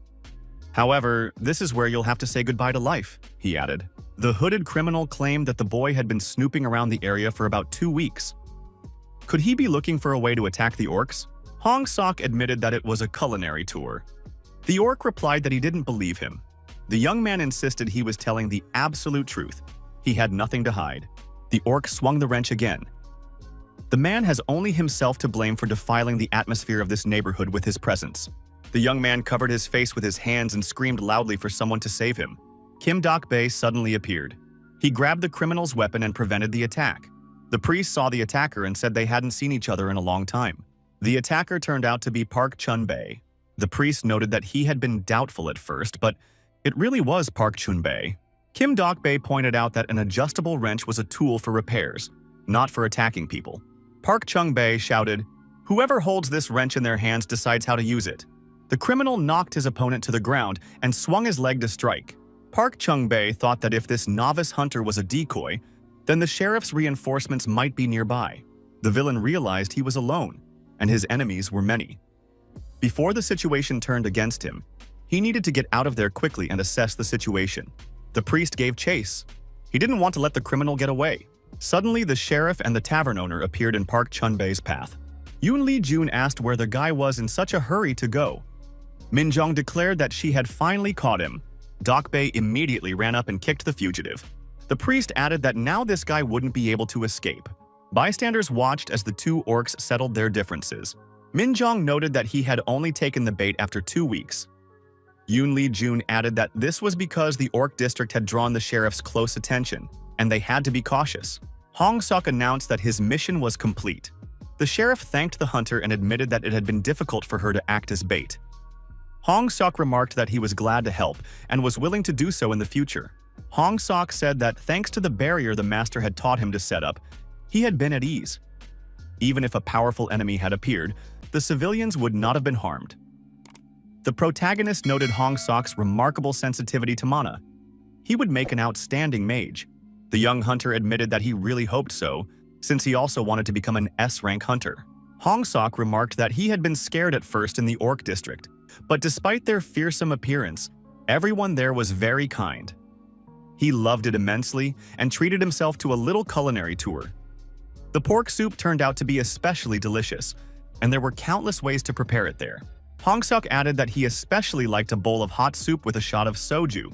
Yoon Lee-jun thought that the combination of soup and soju sounded simply amazing. The hunter glanced at his watch and said it was almost time for a hunting raid. He asked the master if he could leave.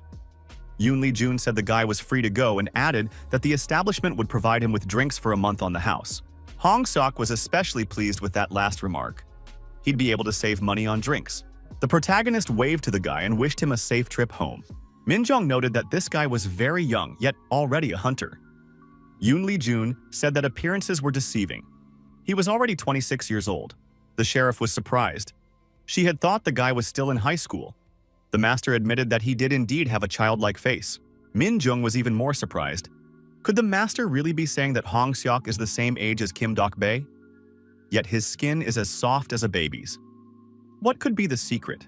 The sheriff surmised that the hunter possessed the eternal youth ability. She had to find out the secret behind that flawless skin at all costs. Yoon Jun looked at the fighting orcs and thought that all that remained was to apprehend the criminal. The orcs fought fiercely, parrying each other's blows again and again. Kim Dok-bae and Park Chun-bae struck each other simultaneously, and when their fists collided, a massive burst of excess energy was released. The opponents were sent flying in different directions but managed to stay on their feet. The standoff continued. The priest asked, "Could it be that the serial killer who mercilessly slaughtered the hunters was Park Chun-bae?" Chun-bae replied that he wanted to clarify something. His targets were only the humans among the hunters. Dok-bae asked, "Why did he do that?" Chun-bae was surprised. Had the priest still not understood? Orcs are those who were once the center of the universe. Now they seem like trash in the eyes of humans. In body, spirit, and honor, they are noble beings, incomparable to pitiful humans. Chun-bae noted that a single orc was equal in strength to 50 human men. They stood on a completely different level of development than humans. There was not a single reason why they could not lead this world and rule over all. Dok-bae said, "So Chung-bae was single-handedly exterminating hunters to reduce their numbers before the war. Orcs are few, while humans are countless. Human hunters are no weaker than orcs." Chun-bae asked, "Is the priest really a defeatist? Does he want the orcs to bow their heads to humans for centuries to come?" Kim Dok-bae declared that this was not what he meant at all. Chun-bae had hoped the priest would become a great leader who would lead all the orcs. After all, he was the 17th descendant of their lineage, was strong, and had proven time and again that he was worthy of being a leader. The strongest blood of the orc tribe's warriors flows through the priest's veins. Yet he betrayed those expectations by becoming a devout fanatic. It is a great disgrace. Does he not fear the moment when, after death, he will stand before the god Orcus? Dok-bae said that for the sake of saving their people, Chun-bae must face the truth. They are merely a minority in a world populated by humans. The wise decision would be to coexist peacefully with them, not to fight. Chun-bae remarked that these were all empty words. What future and what hope could they expect by betraying their roots? The priest said he had hoped in vain that his brother would understand. Dubei added that Chun-bae was right. If all the cups they had drained together hadn't opened his brother's heart, then nothing would change now. Park Chung-bae threw off his cloak and said the priest was talking too much. He made it clear that the fight would continue. Park Chun-bae added that there was no point in talking anymore. The villain added that from now on, they would communicate only with their fists. Dok-bae replied that if it couldn't be avoided, then so be it. The priest remarked that he had no choice but to accept it, as befits a warrior. He was ready to fight one-on-one. The priest also took off his cloak and prepared to continue the confrontation. Kim Dok-bae called his opponent his brother and added that he was challenging him to a duel of honor, made, a one-on-one battle, a form of dialogue that orcs resort to as a last resort when they reach an impasse. A sacred battle in which each stakes their beliefs, ideals, and justice. For orcs, the victor's word is the ultimate truth. The loser is obliged to submit unquestioningly to the victor's will. However, if a warrior cannot accept such an outcome, he has only one path left: to fight to the very end. Dok-bae struck his opponent's jaw with all his might. Chun-bae responded in kind. The rivals stood facing each other again, exchanging blows. Then their legs came into play. However, they knew each other well and skillfully blocked the attacks. Chun-bae shouted that this time the priest would meet his end and swung his leg to strike. The opponents moved from corner to corner of the room, chasing each other and retreating for counterattacks. Chun-bae said that all the priest knew how to do was retreat. He should face his opponent like a real man. The criminal asked, where had the once proud warrior gone? Had he really become a weakling after becoming a priest? Chun-bae reminded him that they had sworn to each other in their youth that they would devote their lives to their people. So does the oath they made, clinking cups in their youth, mean nothing at all? Chun-bae continued to strike and said he was waiting for an answer from his brother. Perhaps that oath had been a lie? Dok-bae replied that it wasn't a lie. His desire to devote his life to the orcs was still strong, and even now, he didn't think any differently. Chunbei declared that it was all a lie. Was his brother really saying that he had done everything for the orcs? Chunbei added that all the priest does is wag his tail in front of people like a beaten dog. For a moment, the rivals found themselves in opposite corners of the room. This gave them a chance to catch their breath. Chunbei remarked that his opponent was trampling on the honor of the orcs without ever having fought a single battle, as befits a true warrior. Dokbei said that the outcome was obvious. Does meeting one's end after an exhausting battle really mean being a warrior? The rivals continued to strike each other with renewed vigor. Chunbei began spitting blood. Dokbei repeated that he was doing all this for the orcs. However, his brother refused to acknowledge it, no matter how much he explained. The priest reminded him that Chunbei himself had said they no longer needed words. Dokbei declared that the victor would judge the righteousness of each of their actions. Minjong and Yoon Lee-jun silently watched the battle, as if it were an Indian action movie with lots of dialogue and lots of blows. The only thing missing was the music. Minjong asked the master, "Were they really just going to stand there and watch?" Yoon Lee-jun remarked that it was better not to interfere right now. For orcs, a duel is a sacred ritual. Through it, they determine who is right and who is wrong. Anyone who dares to interfere will become the sworn enemy of all orcs. The sheriff remarked that these words reminded her of a certain card game. Yoon Lee-jun agreed that there was some similarity. The master asked, "Could the sheriff see Dokbei's body?" There wasn't a single scar on it. Yoon Lee-jun noted that this orc might not have cleared every dungeon, but he had definitely participated in raids on A-rank gates. The fact that there wasn't a single scar left on his body spoke to his incredible strength. Yoon Lee-jun told the sheriff not to worry. Even among orcs, strong men like Dokbei are few and far between. The girl was surprised. Was Dokbei really that strong? Chunbei thought that for the sake of the orcs, he had fought again and again, becoming much stronger than before. Why then could he still not defeat Dokbei? Power and triumph. Wasn't such glory destined for a noble warrior chosen by Orcus himself? Chunbei thought, could it be that, as a warrior, he was inferior to his rival? A pitiful lackey who had fallen for the faith of men?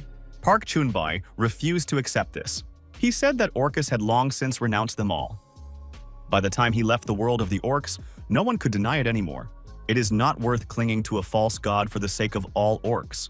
Chunbei said that his rival must extend his hand to him and gain great power. Then, together, they would defeat that vile traitor who had blocked his brother's path. That traitor must be torn into a billion tiny pieces so that it causes him pain. He must become merely a stepping stone on the path to a bright future. Park Chunbei's body began to transform, his eyes flashing brightly. Park Chunbei turned into a monster, which immediately attacked the priest. The monster resembled the one that had previously possessed Ryu So-hyung, and the one that had appeared in the tavern. There was something they had in common. After another blow, the priest was sent flying far backward. The monster was much stronger than Chunbei in his original form. Yoon Lee-jun and Min-jun immediately realized that this was the demonization mode. The sheriff noticed that this energy was clearly above A rank. Kim Dokbei raised his head and asked, "What's with my brother's expression? He must have swallowed something wrong?" The priest thought, could it be that, in the very midst of the sacred Meri, his brother had allowed some demonic filth to consume him? The demon, its eyes flashing, continued to growl furiously and display excessive aggression. Dokbei called his opponent a foolish scoundrel. Interfering in the mat day was a betrayal of military honor. Wasn't he betraying his very essence as an orc by doing this? The priest asked, where was his brother's vaunted pride? Kim Dokbei delivered his verdict. If the opponent had resorted to such tactics, then he was a true coward. The priest gathered momentum, swung, and landed another punch to the jaw. A series of relentless blows followed, yet the monster remained on his feet. He simply laughed in response. The monster counterattacked, and the priest was sent flying to the side again, landing on one knee. Dokbei declared that his opponent, who had once preached about a warrior's honor, had turned into a monster incapable of even speaking coherently. Is this pitiful appearance and his actions truly what he wanted? Thanks to his transformation into a demon, Park Chunbei's strength and speed had increased to incredible limits. He was now roughly A rank. The priest could barely keep up with his attacks. But there was one major problem: his absurd resilience.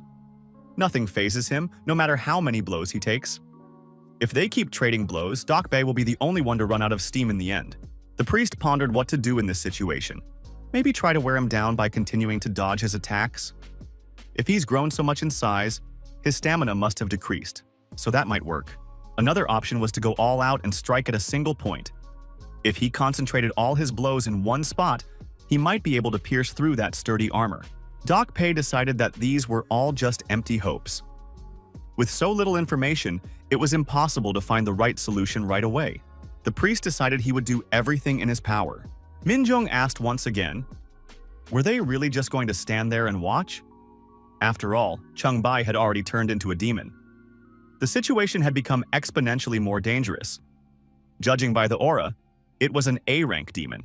Yoon Lee-jun admitted that this was all a hassle, but he hadn't known that his opponent would become a demon. The sheriff asked again, what should we do? The protagonist said that if the priest had challenged his opponent to a one-on-one duel, he'd rather bite his tongue off than accept anyone's help. Orcs are very stubborn. Demonic energy usually can't just swallow them up like that. Could it be that the guy had been exposed to demonic energy for too long? Suddenly, a massive reinforced concrete structure, part of the building, began to collapse, posing a threat. However, our hero reacted in time. With a confident movement of his hand, he grabbed the structure and averted the danger. At the same time, he said that turning into a demon is detrimental to one's sanity. Sanity is dulled in the process, so losing the ability to speak or endlessly repeating catchy phrases is common. Yoon Lee-jun added, the greater the drawbacks, the greater the advantages. In exchange for a shorter lifespan upon demonization, the creature gains the strength to stand on equal footing with a hunter. The exact cause of demonization has not yet been established. However, the main factors include mana poisoning, erosion of demonic energy, and a conflict of foreign forces within the body. If an orc capable of hunting B-rank masters undergoes such a transformation into a demon, its power will be beyond measure. At the same time, it takes virtually no damage. Analyzing the situation, the protagonist came to the conclusion that he needed to intervene. The monster shoved his opponent, and he began to fall from the top floor straight down. After the fall, people rushed over to the priest. The sheriff asked, how is Doc Pei feeling? The priest stood up and replied that he was fine. Minjung noticed that he was covered in wounds. His entire body was injured. Kim Dok-bae told the master not to intervene under any circumstances. After all, this was a one-on-one duel. The priest added that if anyone interfered in the battle, he wouldn't even forgive him. Yoon Lee-jun replied that he understood everything and fell silent. Dok-bae thanked the master for his understanding and added that this was extremely important to him. Kim Dok-bae addressed the monster, called him by name, and reminded him that he was his brother. Dok-bae remarked, if Chunbae truly decided to defeat him this way, he would risk everything to stop his brother. The priest said that standing before him was not just some demon, but a battle-hardened warrior. Chunbae must remember who he is. He must remember the moment when they first clinked glasses and made a vow. The young orcs were thrown out onto the street and told to leave immediately. The cook remarked, if people find out that filthy orcs are showing up here, all the customers will scatter in an instant. Young Kim Dok-bae replied that they were customers too and had money. The cook snapped, an orc has no right to call himself a customer. He won't accept this money. Besides, it's probably counterfeit. Park Chunbae suggested to his friend that they just leave. Apparently, today wasn't their day. Dok-bae felt down. After all, they hadn't done anything wrong. Why were they being treated this way? Chunbae suggested they have a drink. Dok-bae asked in surprise what that was all about. Chunbae remarked that on a lousy day like this, they simply had to have a drink. He added, that's exactly what he meant to say, but they aren't allowed to drink alcohol until they're adults. That's why he brought milk. It looks like Macaulay. The young orc suggested they pretend it was alcohol and drain their cups. After that, they'd be able to chase away their melancholy. Doc Pa laughed. My friend is talking nonsense. The friends declared that from now on, these would be their brothers' cups. Until the day the last cup in this world is broken, they would live for their orc brothers. Chunbae added that he was ready to give his life for his brother at any moment. Kim Dok-bae noted that his brother had once been kinder to people than he himself was. They had learned a great deal from one another, making up for what each lacked. The priest asked how his brother had become such a terrifying monster, capable of piercing his own brother's heart without hesitation. Dok-bae added that Chunbae had even rejected the honor of an orc, ready to tear him to pieces. The monster continued to growl aggressively, his eyes still gleaming. The body of the priest, Kim Dok-bae, lay on the rubble of a brick wall. With his last ounce of strength, Dokbae sat up and looked at the enormous monster. The priest reminded him that a true orc warrior would never succumb to the influence of demonic energy, even if things had turned out this way. Dokbae told his brother that he believed in him. He was a great warrior with whom they had drunk from the same cup. The priest added that he was proud that Chungbai was his brother. He knew that Chungbai would never desecrate the sacred duel. Dokbae shouted that his brother must remember the moment when they sealed their bond with the cups of brotherhood. The monster continued to growl, baring its teeth. Its eyes still glowed. The sheriff shouted for the monster to stop immediately. Yoonli Jun took a coin out of his pocket and said he could no longer just stand by and watch. Let the priest hate him for interfering in the duel. The protagonist aimed the coin at the monster. He declared, if he didn't intervene right now, Kim Dokbae would surely die. The coin flew into the monster's body, and blood flowed from the wound. Chunbei shouted that he was a great orc warrior and gave his name. He didn't realize what he was doing, while Dokbae continued to fight back. The monster said that Kim Dokbae was a great warrior whom he had once envied, and a childhood friend with whom they had once forged a bond of friendship. Chunbei added that his friend had recently begun preaching incomprehensible ideals, calling for peace between orcs and humans. That was what drove a wedge between them. However, despite this, Dokbae is dearer to him than anyone else in the world. No one can replace him. Why then is he fighting this friend? Park Chunbei said that now he remembered they had a duel. But how did it come to this? No matter how hard he tried to remember, he couldn't figure it out. Kim Dokbae wondered, what was his brother saying right now? Did Chunbei just call him by name? Kim Dokbae said with all seriousness that he believed in his brother. Chunbei looked at his reflection in the broken glass and saw not himself, but a monster. Did he really look like that now? Dokbae urged his brother once more to recall the moment when they had sealed their friendship with cups. At that moment, Park Chunbei truly remembered the past. The monster still stood there, bleeding from the wound caused by the coin. The monster screamed that he was the great orc warrior, Park Chunbei. The transformation began to reverse. The priest declared that his brother had finally come to his senses. Chunbei realized he had regained his senses. It hadn't been easy. Even though a rift had formed between them, he had done something an orc warrior should never have done. Chunbei admitted that he had shown disrespect in the sacred duel and asked his brother for forgiveness. Dokbae replied that he accepted the apology and understood. It had been nothing more than an unfortunate misunderstanding. Chunbei said that was excellent and suggested they continue the duel. Dokbae agreed. The confrontation continued. Minjong exclaimed that this was madness. Were they really going to fight like this? Yoonli Jun agreed with the sheriff. The protagonist added that it really was madness. However, such is the life of orcs. The nearest surveillance camera was operational and recording everything that was happening. The girl watching the scene was surprised. Why had the demon transformation dissipated? But this orc was interesting to watch, just a little more, and he would have become an S-rank demon. She sat in the office in front of the monitors and couldn't understand how the brainwashing could have failed, since she had spent so much time infecting this orc. The girl started to freak out and declared that this was why she hated orcs. The office floor was littered with the mangled bodies of security personnel. She said she was no longer interested in the original plan. Maybe she should just kill them all? Meanwhile, the orcs continued to settle their differences and demonstrate their strength to one another. As a result of the confrontation, Kim Dokbae said he had managed to hold his ground. Victory in the duel was proof that his convictions were correct. Dokbae added to his brother that he was giving this order not as a priest, but as the successor to the great leader. His crimes were grave. The people would not forgive them so easily. He must accept his guilt and suffer the punishment he deserved. The priest added that when his brother is ready, he must return as a true orc and devote the rest of his days to serving others and atonement. Dokbae noted that this would not wash away all his sins, but there would surely be a place for him among the hunters. The priest couldn't hold himself up and also fell to the ground. The two orcs, having lost their strength, lay side by side. Minjong couldn't take it anymore and rushed over to Kim Dokbae. Yoonli Jun remarked that everything here had already been settled. The protagonist looked at the surveillance camera and added that they had an uninvited guest. The girl behind the monitors saw the face on the screen and wondered, "Who is that?" Yoonli Jun took aim with the coin and told the observer to stop staring at him. It was definitely annoying him. The shot was accurate. The coin struck the surveillance camera with the speed of a bullet. The camera was destroyed and shattered into tiny pieces. the girl in the security room lost the feed. The image disappeared from the monitors. She was outraged. What just happened? The stranger said she liked this guy, but who was he? She decided to get her hands on him. The girl added that after she had her fun, she would slowly tear him to pieces and watch him scream in pain. A TV announcer reported that the serial killer had finally been apprehended. It turned out to be a certain Mr. Pak, who had been terrorizing the entire neighborhood. Mr. Pak was sentenced to life in prison without the possibility of parole.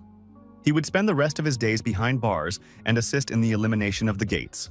The C-rank hunter watched the report on his smartphone and asked, "Is the guy really claiming he had a hand in this?"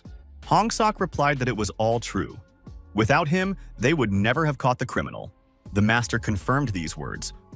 They had tracked down the criminal only thanks to Hong Sok. Yoon Lee-jun prepared coffee liqueur with milk and an old-fashioned for the clients. The patrons were satisfied. Hong Sok asked, "It's free for me, right?" The pub owner confirmed this and added that the young hunter could order whatever he wanted. Hong Seok said he loves coffee liqueur because it's always delicious. It's real coffee milk, but only for adults. Jin Ho remarked that the old-fashioned is truly a classic. A bittersweet taste and a pleasant strength. The owner was glad that the visitors enjoyed the drinks. Lee Ruri saw the visitors and was surprised. One of them was just a child. Was it really okay for him to drink something like that? Hong Sok got angry and said the girl was up to her old tricks again. He was already 26 years old. The hunter showed his ID. Ruri said the document was fake. The ink had already faded. The girl added that it looked like a cheap fake. Hong Sok kept complaining and calling the girl names, since she was deliberately trying to get under his skin. Ruri told her uncle that she wanted something tasty too. Yoon Lee-jun made a cocktail and said it looked almost the same but would taste much better to a child. Lee Ruri sat down next to him and began to drink her milkshake. The girl declared that it was sweet and delicious. Real coffee milk. Kim Jin-ho remarked that the girl was very cute. Hong Seok added that he also loved that drink when he was a child. Hong Seok asked if everyone had returned from the dungeon safe and sound. Jin-ho replied that it had been a reconnaissance mission. Everything went smoothly and without serious injuries. Hong Seok remarked that the last time he went into the dungeon with a party, one hunter had died. He was a rookie from another guild. They hadn't met before.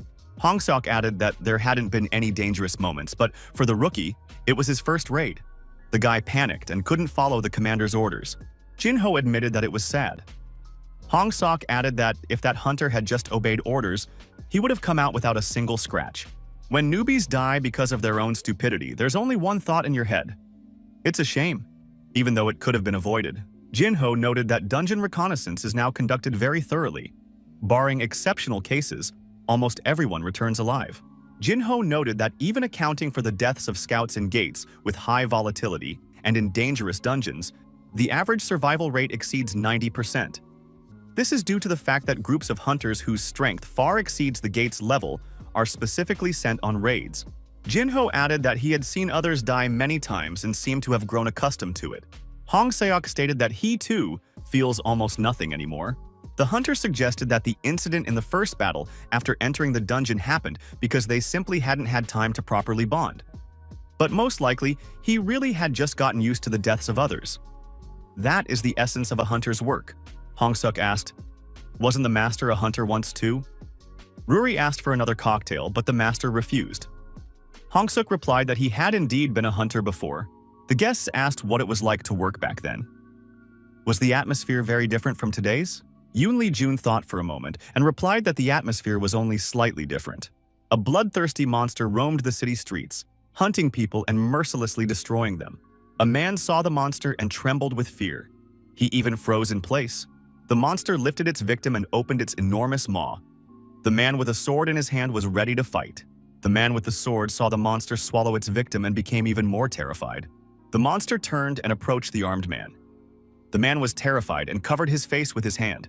But at that moment, the monster was cut in two. A hunter appeared nearby and asked what the guy was doing there. The hunter reminded him that he had told him before. If the young man wanted to survive, he had to act first and ask questions later. The young man, his eyes wide with fear, told the hunter that danger was approaching from behind. Behind the hunter, Yoon Lee-jun, a huge monster appeared.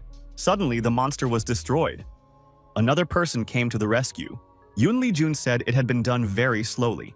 He had almost been hit. The group leader, Bae Cheol-gu, remarked that it wasn't that he was slow, but that Yoon Lee-jun was too fast. The young man was surprised. Standing before him was the very man who destroys hundreds of monsters with his bare hands. It was the Guardian, Bae Cheol-gu. Yoon Lee-jun told the Guardian that this newcomer was his fan. Cheol-gu replied that things would have been different if Yoon Lee-jun hadn't stopped promoting himself. Yoon Lee-jun remarked that this wasn't his style. He was concerned with something entirely different. He wants to clear as many dungeons as possible and do it quickly so he can get just a little closer to his daughter. Baek Cheol-gu remarked that Yoon Lee-jun says this as if he truly enjoys it. Yoon Lee-jun replied that, in any case, they need to clear out these monsters before even more of them show up. Swinging his sword, Yoon Lee-jun charged at the huge monsters, claiming he would turn this trifle into mincemeat. The young hunter watched the professional's actions with his mouth agape. Later, he told his friends how the boss had sliced the monsters to pieces with a single sword, while the guard had fought with his fists. Not a single monster could stand up to them. Together, they took down more than 20 monsters without getting a single scratch. The group's leader, Kim Hong, said their combat skills deserved great respect. The group's mage, Jegul Hyun, remarked that this guy was telling the story as if he'd been right in the thick of things, even though he'd just been standing on the sidelines. Kim Hong added that when you witness a situation like that firsthand, your emotions run wild. They felt the same way at first. Just surviving while chasing those monsters was an achievement in itself. The friends said that the main thing is to stay alive and have a beer together. Yoon Lee-jun took a few swigs of liquor from a flask and said that was just what he needed. There's nothing better than a drink after a shift. Baek Cheol-gu declined the drink and said he doesn't drink. The protagonist pointed out that it was fruit soju. He had found the last bottle in the store. In response to a question, Cheol-gu said there were currently 13 survivors. Yoon Lee-jun noted that that wasn't bad, but Cheol-gu was surprised. What does not bad mean? When they entered the gate, there were 86 of them. 73 died during the sweep. Can that really be called not bad? Yoon Lee-jun remarked that there was nothing to be done about it. Who could have known that a B-rank gate would suddenly mutate into an A-rank gate? The protagonist added that, one way or another, the core of the raid had survived, and the mop-up was almost complete. Baek Cheol-gu acknowledged that his partner was right. Statistically speaking, everything was correct. Cheol-gu noted that the hunter's survival rate was too low. At this rate, all the hunters would soon die, and the world would be left defenseless. Yoon Lee-jun remarked that he was already working at full capacity, but that was the current situation, and there was nothing to be done about it. Cheol-gu countered that if they reorganized the system properly, they could significantly increase survival rates. The main problem is that newbies and veterans are thrown into the same place without any training. If hunters are divided by rank and forces are properly allocated, the result will be different. Baek Cheol-gu urged them to stop blindly rushing in to clear dungeons. They need to take a break, systematize everything, and carry out a reorganization. Yoon Lee-jun remarked that he couldn't do that. He needed to move on because So-ah was waiting for him. Cheol-gu asked, "Is she really waiting?" Yoon Lee-jun got angry. What exactly does his interlocutor mean by that? Cheol-gu noticed that at some point, Yoon Lee-jun had started repeating that name over and over. He kept insisting that he had to find his daughter, but Cheol-gu has known him for ages and has never once seen this child. Cheol-gu added that Yoon Lee-jun didn't even have a photo of his daughter. The Guardian noted that he only knew of her existence from Yoon Lee-jun's words. It's madness to search for a child by combing through all these gates and dungeons. The guard asked if this girl even existed. Yoon Lee-jun grabbed his companion and pinned him against the wall. The protagonist punched the wall, and it was completely covered in cracks. After the next blow, the wall collapsed. Yoon Lee-jun grabbed Cheol-gu by the chest and told him to try repeating those words again. Baek Cheol-gu demanded that Yoon Lee-jun take his hand off. Suddenly, another person appeared in the room. The young men turned around. The man told them to calm down. He had already thought a monster had attacked them. Yoon Lee-jun, still holding the guard, continued to stare intently at him. The hunter told the boss that he suggested they take a look at what the newcomer had found. The newcomer was holding several bottles of wine. He remembered that the guard had mentioned his love for wine. Yoon So-hyun noted that he had found a whole case of that wine. Jung-ho had already chilled it with his magic. Yoon Lee-jun acknowledged that Riesling was Cheol-gu's favorite wine. Cheol-gu confirmed that it was indeed good wine, and moreover, Orpheon. The newcomer said there were no glasses, but drinking such wine straight from the bottle was also fun. It gave it a special vibe. Yoon Lee-jun noted that even without a glass, you can experience the full range of flavors if you hold the wine in your mouth for a moment. The protagonist handed the bottle of wine to the guard and said he had spoken out of turn, so he apologized. Cheol-gu apologized for bringing up a personal topic. The group of hunters gathered around the campfire and happily drank the wine they had found. The monster roared loudly and swiped at the hunter with its paw. A large pool of blood appeared. The surviving hunters grabbed their weapons and began fending off the monsters attacking them. Pei Cheol-gu saw the rookie's body lying in a pool of blood and screamed in rage. One day, the heavens split open. Armed monsters emerged from the other world. The world they once knew collapsed overnight. Yoon Lee-jun, clearing the rubble of the destroyed building, told Cheol-gu to get out of there. It was then that the Guardian met the hope of the entire world, a hero who single-handedly exterminated monsters and saved people's lives. The first hunter he saw with his own eyes, Yoon Lee-jun. As if appearing from a new world, he performed feats that humans dared not even dream of. As if by fate, Pei Cheol-gu decided to face the end of the world shoulder to shoulder with this hero. Cheol-gu was not alone.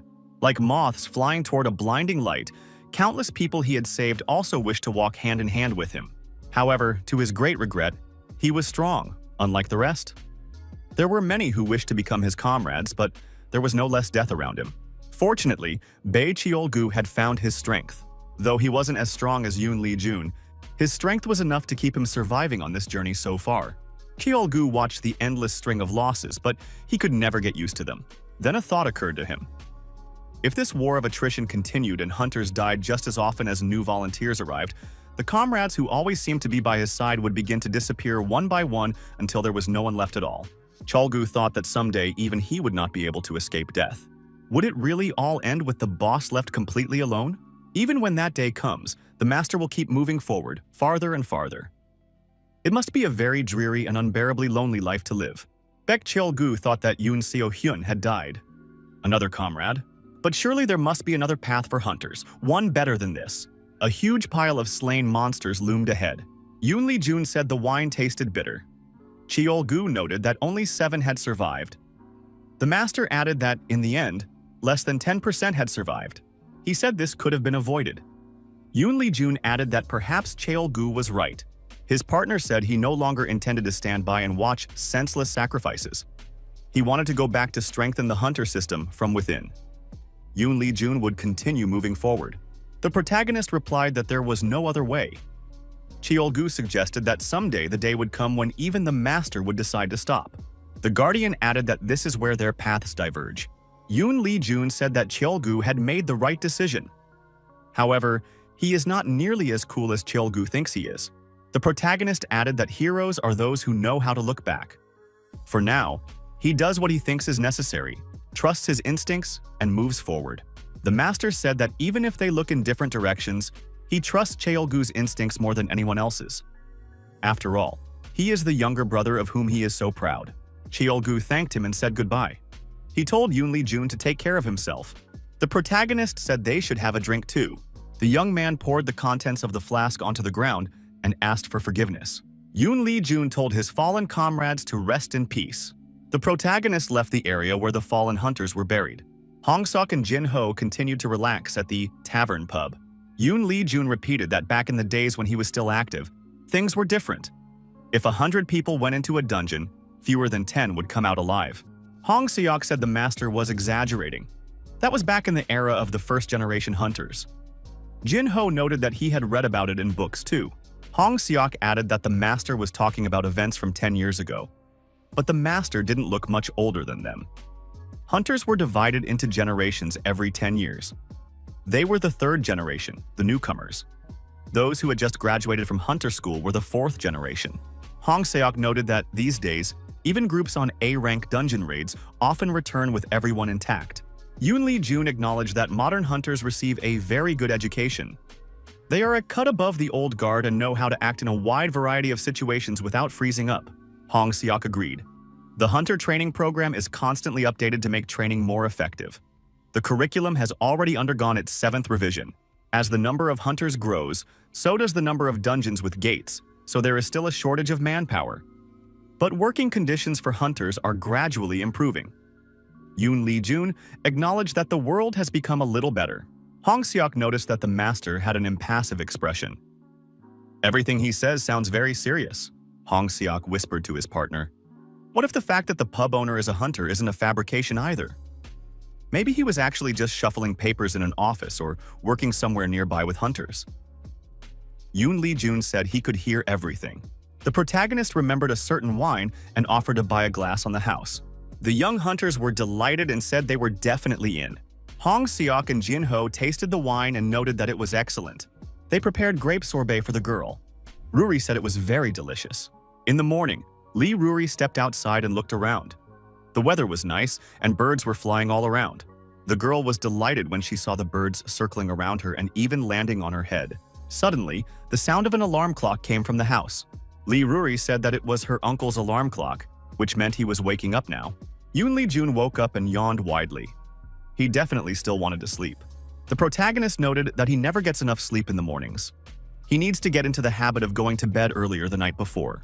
Ruri peeked out from behind the door. The girl smiled slyly. Her uncle asked why she was so restless today. Ruri suggested they go explore the neighborhood. Yoon Lee-jun replied that he was very tired and would rather stay home. The girl looked disappointed. Her uncle said he'd agree to her request, but he needed to take a shower, and Ruri would have to wait. While out for a walk in town, Ruri got an ice cream cone. The girl said it was cold, refreshing, and sweet. The girl noticed that the sun was shining brightly today, so the ice cream seemed even tastier. Suddenly, Ruri winced and said her head was starting to hurt. Yoon Lee-jun remarked that this always happens when you try to eat too much cold food at once. Yoon Lee-jun heard a familiar voice. The sheriff was talking to a guy and telling him not to even think about running away. Apparently, he wanted to get himself into trouble. Why did he use his abilities for extortion? Everything was caught on camera. Ruri greeted her little sister, Young. The sheriff also wished Ruri a good morning and asked where they were headed. Ruri replied that her uncle was going on a date.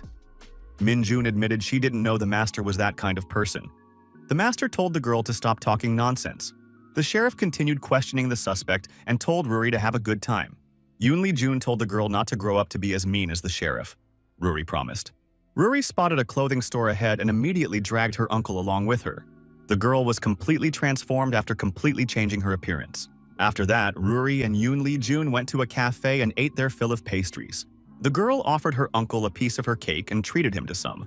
After a long and interesting walk, Yoon Lee-jun and Lee Ruri headed home. The girl was tired and fell asleep in the hero's arms. After a while, Ruri opened her eyes. Yoon Lee-jun said that she had finally woken up. Ruri thanked her uncle and said she had a lot of fun today. She said she could walk the rest of the way on her own. Yoon Lee-jun told her to sit still. They were almost there. Ruri exclaimed that she loved it when her uncle carried her in his arms. Yoon Lee-jun suggested they be quiet. Ruri asked her uncle what would happen if, purely hypothetically, it turned out that his acquaintance wasn't human at all. Yoon Lee-jun was surprised. What was she talking about?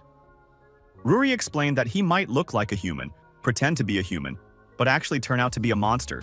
The protagonist replied that even if he turned out to be different from what he seemed, it wouldn't change anything. He would still be himself, just as Ruri would always remain herself. The girl smiled in response. The protagonist told the girl once again not to squirm in his arms. She never listens to him. Hunter Kim Hwan was fighting monsters in the dungeon and noticed that he'd been too lucky earlier today. Kim Hwan noted that it all started because he'd drunk a lot the night before. However, he had no hangover in the morning. He had slept for only 4 hours, but apparently slept very well because he didn't feel tired. As always at this time, the hunter listened indifferently to the horoscope on TV. The screen reported that Aquarius would have a day filled with nothing but good things today. Next, Kim Hwan made himself some ramen to cure his hangover. The hunter decided he was lucky. 1 egg had 2 yolks. Kim Hwan admitted that ramen in the morning after a night of drinking is simply the food of the gods. Before work, the hunter read his favorite comic book.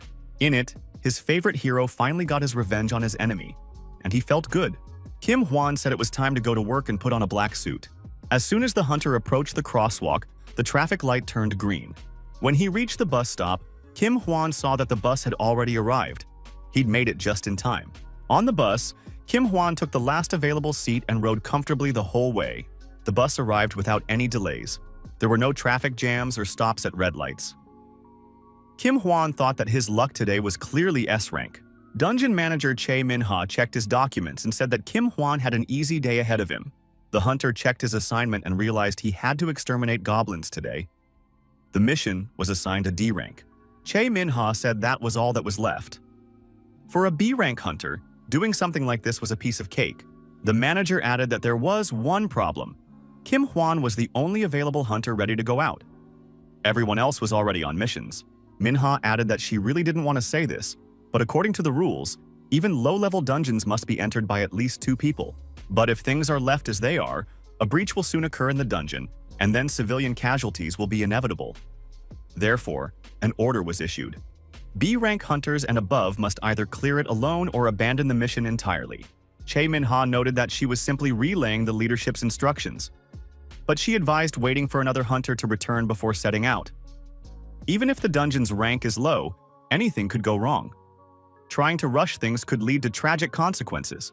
The manager added that for Kim Hwan, defeating goblins was a piece of cake, but in the event of an unforeseen situation, it could be dangerous. The hunter said he was ready to take on the mission himself. Minhwa replied that it was a sensible decision. Going there alone was too dangerous, but waiting for someone else to arrive was risky as well. The manager realized, didn't Kim Hwan hear her? She had said it was dangerous to go there alone. No one would blame him if he didn't go. Kim Hwan said he had heard everything. However, if a breach occurs, someone could get hurt. The sheriffs are very busy right now too. Besides, if the records are accurate, the probability of anomalies is less than 5%, so everything will be fine. Minhwa asked if Kim Hwan was really going to go. No one would appreciate the unnecessary risks he was taking. Even if the risk was minimal, there was no need to put himself in danger. Kim Hwan replied that if there was a way to avoid casualties, he had no right to pass up such an opportunity. He had to use his power to protect people. That was the very first principle of a hunter that he had learned. The manager noted that this is exactly what Guildmaster Baechil-gu always says. Looking at Kim Hwan, one might think he's an ambitious rookie who's just finished his training. However, it's not within her power to stop him. Minhwa said she would take care of the paperwork right away. The hunter must try to return alive. The manager added that if anything happened, Kim Hwan should run away immediately. The hunter told Minhwa not to worry about him. Kim Hwan added that he was very lucky today. Using his sword, the Shadow Blade, the hunter effectively destroyed the monsters. Kim Hwan was more precise than ever today. Every strike hit its mark. At some point, the hunter felt tired. He had already killed no fewer than 100 monsters, but there was no end in sight. A 5% chance of anomalies? That wasn't true. The dungeon had already mutated. Kim Hwan suspected he'd used up all his luck that very morning. Now he was truly in trouble. Goblins surrounded him on all sides. There was no time to catch his breath. One morning, Lee Ruri told her uncle that her stomach hurt. It was cramping badly. Yoon Lee Jun replied that it was normal after 8 servings of ice cream. You shouldn't eat that much at once. Ruri admitted that it was very tasty and added that they shouldn't have left the ice cream where she could reach it. The door to the tavern swung open, and the sheriff appeared in the doorway. Minjung told the master that she needed help. The worried girl noted that Kim Hwan was in trouble. Yoon Lee Jun asked the sheriff to quickly explain what had happened. Minjung explained that the hunter had entered the dungeon and hadn't returned yet, even though the time limit had already expired. Apparently, he was unlucky. The dungeon had mutated. There aren't enough hunters and sheriffs right now, so reinforcements aren't coming. On top of that, she needs to stop another breach. Minjun begged the master to save Kim Hwan. The protagonist was already heading toward the dungeon. The manager greeted the master and said she was glad to meet him. Minjun had told her a lot about him. Minhwa noted that she couldn't rely on retired veterans. However, there was no choice now. Time was running out, so she was counting on the master. Minhwa admitted that it was her fault. She shouldn't have sent the hunter alone. Yoon Lee Jun replied that she shouldn't be upset. It wasn't anyone's fault. The master added that everyone had been working themselves to the bone. Kim Hwan had simply been unlucky. But it wouldn't last long. Things would soon be back on track. Yoon Lee Jun added that there was no need to worry. He would definitely protect his client. Minhwa said she trusted the master. Yoon Lee Jun looked at the empty chip bag and sighed. He barely had time to eat them, and there were never enough. Minhwa noted that everything was just as they'd said. This man exuded the aura of a seasoned professional. The seasoned professional tried to scrape the last crumbs of chips out of the bag. He noticed that the portions had become quite tiny lately. Before entering the dungeon, the protagonist decided to grab a weapon and picked up a brick. Yoon Lee Jun declared that it was time to go. since they needed to protect the visitor to the tavern, dungeon. Originally, this word meant underground prison. Now, however, it refers to gateways to other worlds, which disappear only after certain conditions are met. When a dungeon appears, the Hunters Guild sends out a reconnaissance team to assess the threat level. Dungeon ranks range from S to F, for a total of 7 levels. By dispatching hunters of the appropriate rank, humanity could significantly increase its chances of survival. However, special dungeons would sometimes appear, rendering the reconnaissance results useless. Mutations occurred within the already studied structure, filling it with unpredictable factors, endless regeneration, and the appearance of mutants. The difficulty of clearing such dungeons is significantly higher than their stated rank. Hunters call this phenomenon the emergence of a singularity in the dungeon.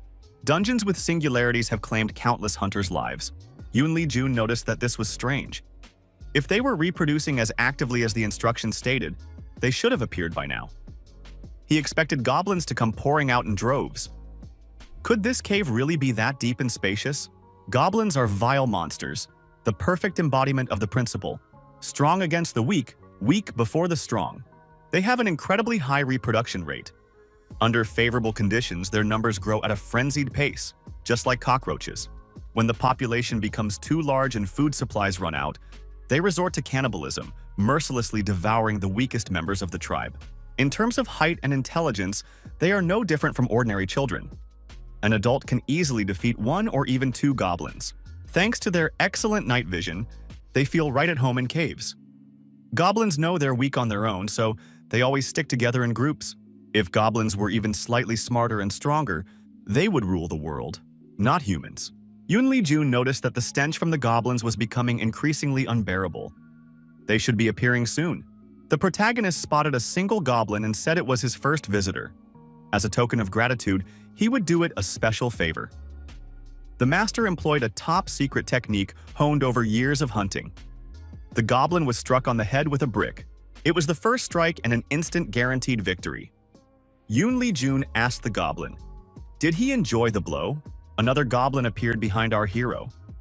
The master said that the next visitor shouldn't be so jealous. There were plenty more treats on the menu.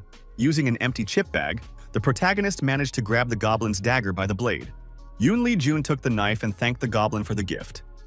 He looked at the weapon and said it was a dagger made of scrap metal. With his next move, our hero plunged the knife into the goblin's neck and said it was just perfect. As he continued to strike, Yoon Jun noted that if a weapon is too long, it's extremely awkward to wield in narrow caves.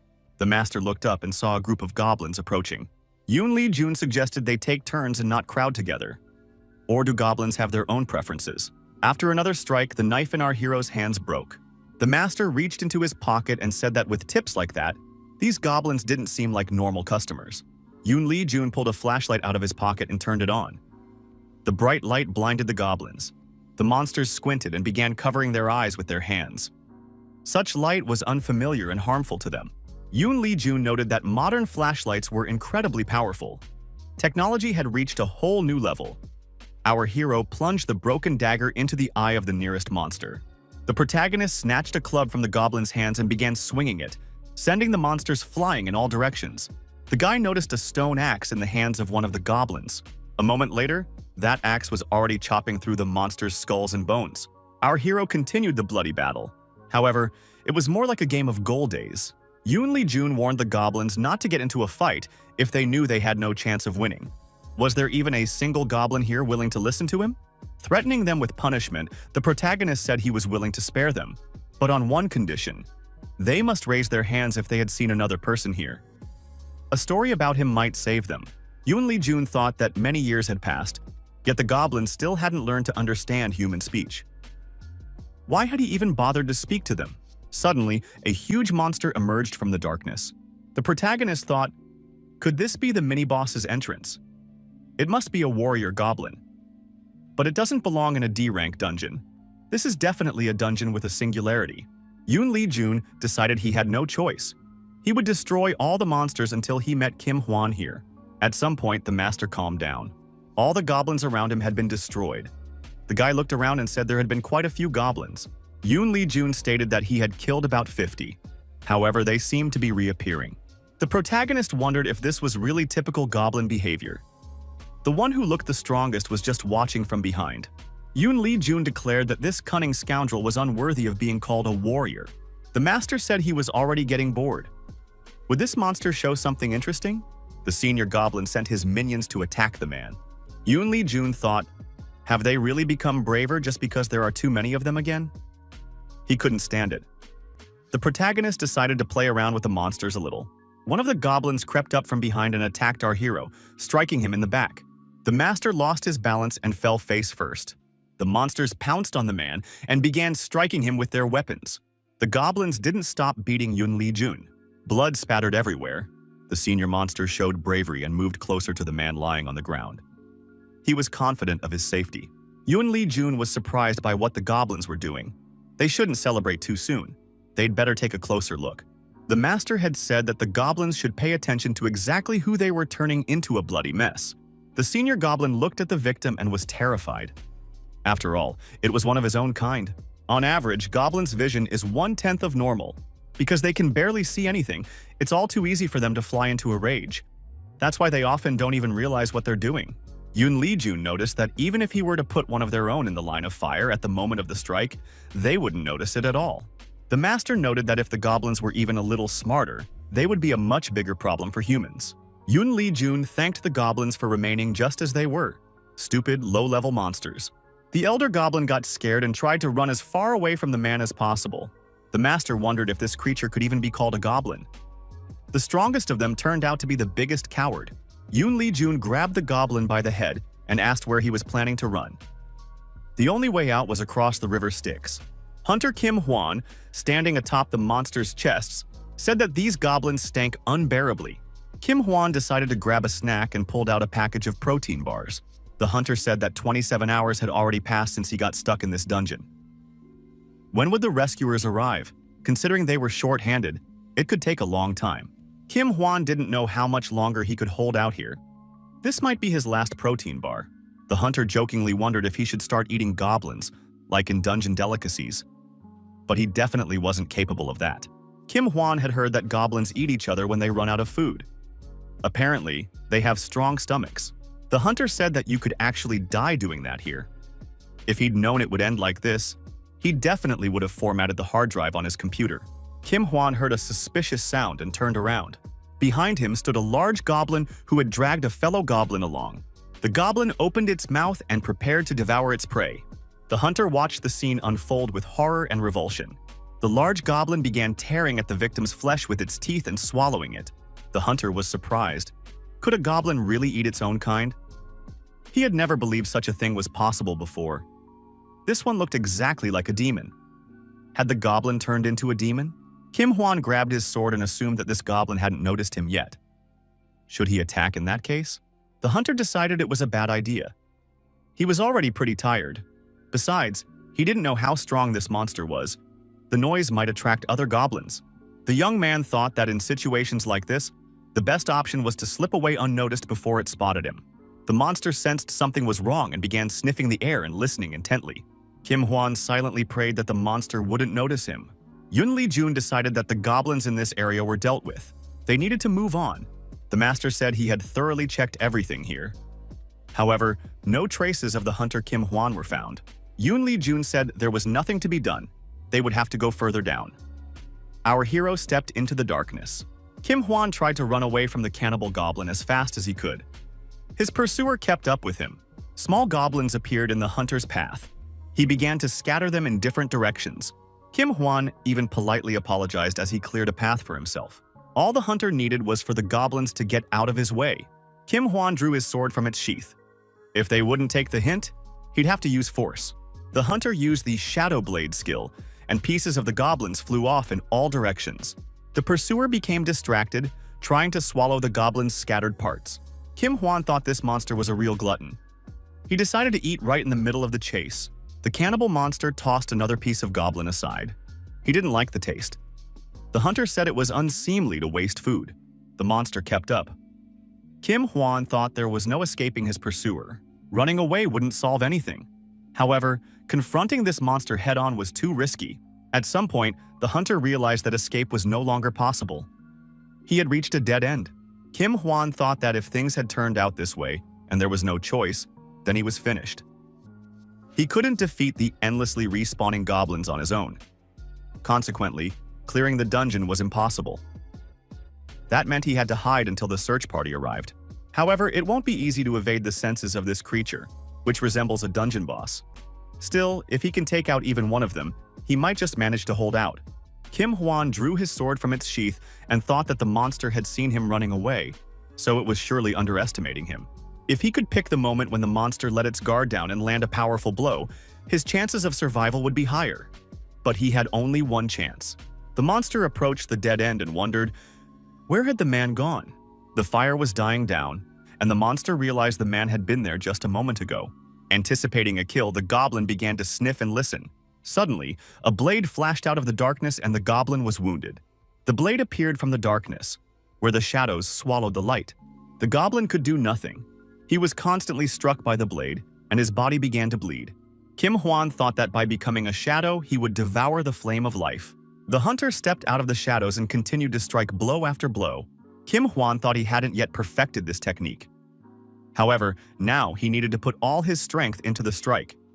The Shadow Blade skill was activated once more. Something unexpected happened. The hunter's sword blade snapped. The monster laughed. A piece of the blade was stuck between its teeth. Kim Hwan was surprised, for this monster had broken his sword, which was stronger than most alloys. The monster grabbed the hunter and struck him in the chest. Kim Hwan was knocked aside. The goblin grabbed the hunter by the arm and pulled him toward itself.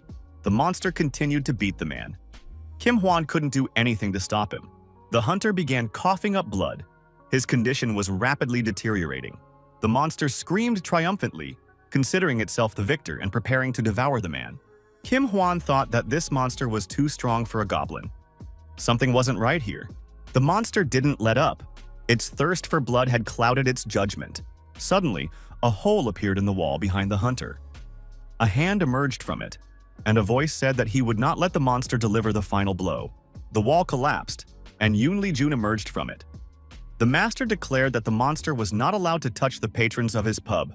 Yoon Lee-jun held the goblin by the arm and continued to say that no one would dare touch a human in this dungeon while he was watching. The protagonist noticed that this goblin, unlike the others, was brimming with power. But who was he going to strike? Yoon Lee-jun struck the monster, and it was crushed. The master continued to strike.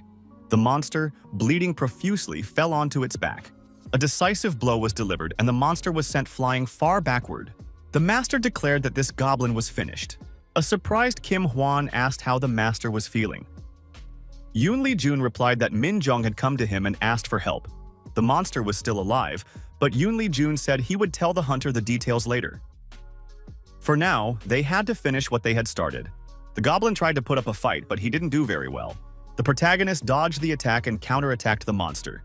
Yoon Lee-jun delivered a series of powerful kicks to the goblin's jaw and upper body. The goblin tried to do something, but he was no longer in control of the situation. The protagonist easily dodged the monster's slow blows. It looked as if the master was toying with the goblin. Yoon Lee-jun said that he would now demonstrate a strike that would turn his opponent into mincemeat. The goblin collapsed to the ground again. The beating of the monster continued, but now exclusively with his feet. Kim Hwan marveled at the master's strength and agility. The goblin hadn't managed to land a single blow. What kind of moves were these? The master's actions were impossible to predict. Yoon Lee-jun assumed that this time, the goblin was finished. However, the master was wrong. The goblin jumped to its feet and landed an unexpected blow. Yoon Lee-jun managed to block it at the last moment. Our hero concentrated and began dodging the monster's attacks once more. It seemed as though the goblin had found a second wind. The master grew angry and counterattacked his opponent once more. The goblin lost his balance and stumbled backward. Yoon Lee-jun continued to land a series of blows. The man said that no one had made him this angry in a long time. The protagonist warned that he would now strike much harder. After that, the monster would no longer be able to get back up. The hero's blows did indeed become harder and more intense. The goblin continued to cough up blood and was once again unable to resist. After a series of blows, a huge hole appeared in the monster's body. Its bodily functions were disrupted. The monster was lying on the ground again. The body showed no signs of life. The master thought it was finally over. Yoon Lee-jun brushed off his hands and breathed a sigh of relief. Kim Hwan was surprised. Could the master really have defeated such an indestructible monster? The master said he had expected something different from a visitor to his pub. This hunter had managed to hold out until his arrival. He was simply a fine fellow. Yoon Lee Jun tossed Kim Hwan a flask of liquor and told him to have a drink. If his body was aching, it should help. Kim Hwan took the opportunity and took a sip. He realized it was whiskey. The master said he always had the right drink on hand. Kim Hwan noticed that he really did feel better. Now he felt as if he had come back from the dead. Too bad it wasn't a health elixir. Yoon Lee Jun told the hunter that once they got out of there, proper doctors would patch him up. Judging by his appearance, Kim Hwan would still be able to walk on his own 2 feet. The hunter admitted that his body ached after the monster had tossed him around the cave. Kim Hwan looked around. Yoon Lee Jun asked what he was looking for. Kim Hwan asked where the rest of the rescuers were. The master replied that he had come alone. No one else had been sent here. The protagonist told the hunter to pull himself together since the boss had already been defeated. Besides, all the goblins along the way here had also been defeated. Because of this, the dungeon could close at any moment. Kim Hwan couldn't believe it. Had the master really organized a rescue mission all by himself? Yoon Lee Jun said it was time to head up and held out his hand. The hunter had to move if he wanted to live. Once back in the tavern, Kim Hwan admitted that this time he'd thought he wouldn't make it out. Min Jung asked, "Could someone as stubborn as Hwan really just die like that? He always clings to life with his teeth." The sheriff declared that she had no doubt everything would work out this time either. She hadn't been worried at all. Kim Hwan thanked the girl for her help. Min Jung was surprised. For what? Why all of a sudden so polite? The hunter explained that he knew she was the one who had asked the master for help. If Yoon Lee Jun hadn't shown up in time, things would have taken a turn for the worse. Min Jung turned away, looking embarrassed, and said she had just happened to find out about it and told the master. She added that she hadn't been worried about Kim Hwan at all. Kim Hwan thanked the girl once again. The tavern owner remarked that for someone who wasn't worried, she looked quite concerned when she ran in for help. Yoon Lee Jun added that the sheriff's eyes were filled with tears, but she had asked him to keep it a secret. Min Jung was indignant, while Kim Hwan smiled. The sheriff noticed that Kim Hwan's weapon had been smashed to pieces. The hunter admitted that nothing was left of it. Min Jung asked, "Wasn't that a T10 level sword?" "It's not that easy to break."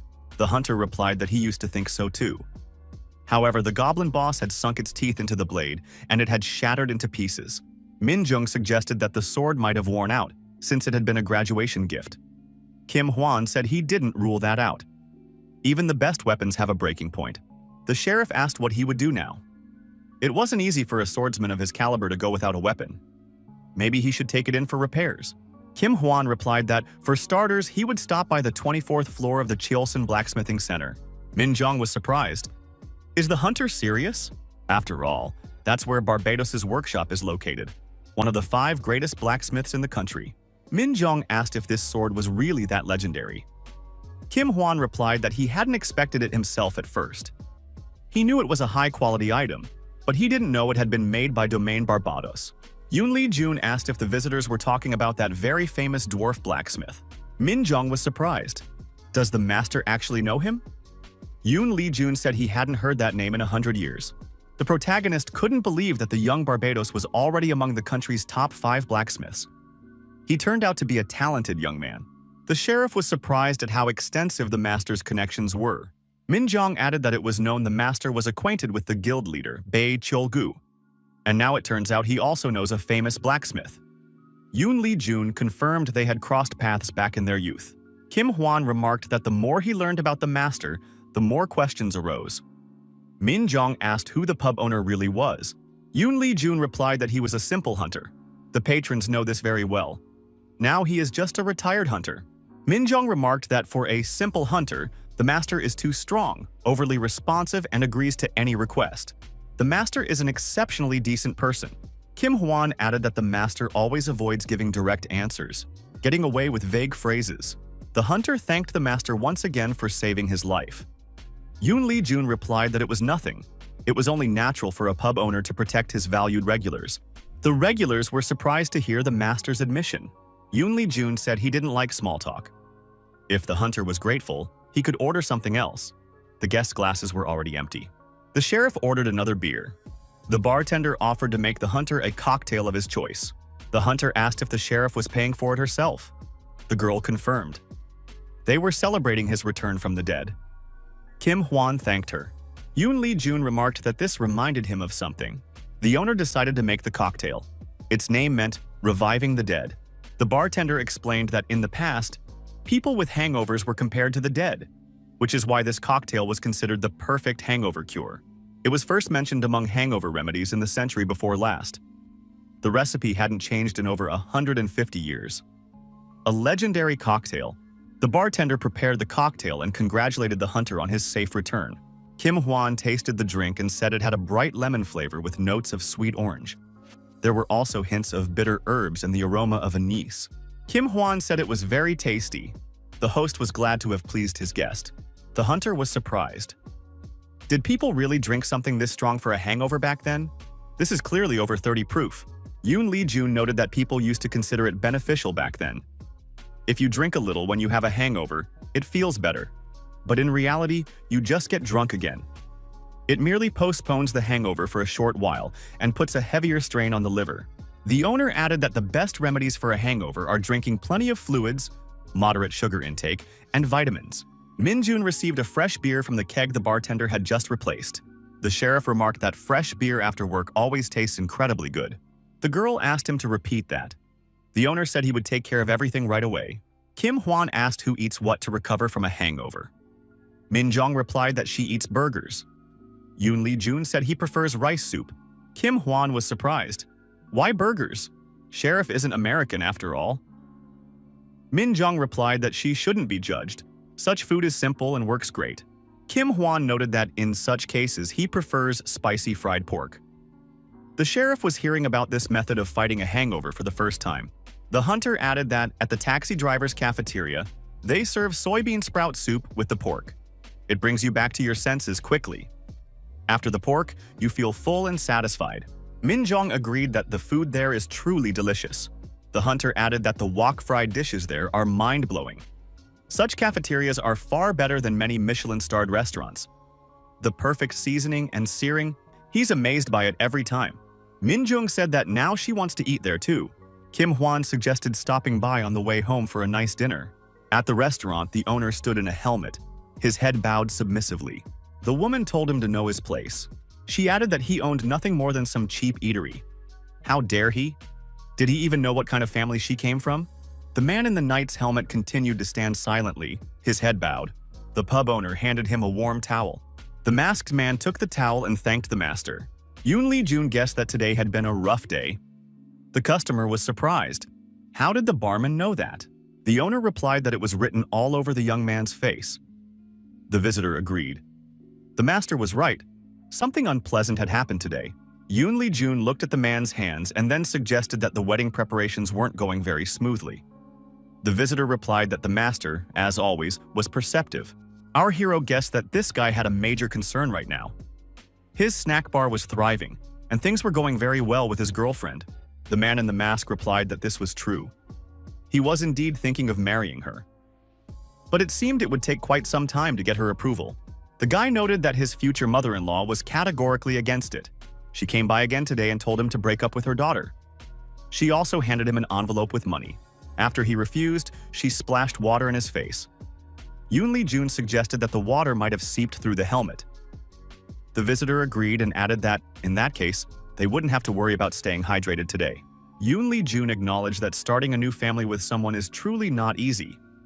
The man in the mask added that the couple's feelings are the most important thing.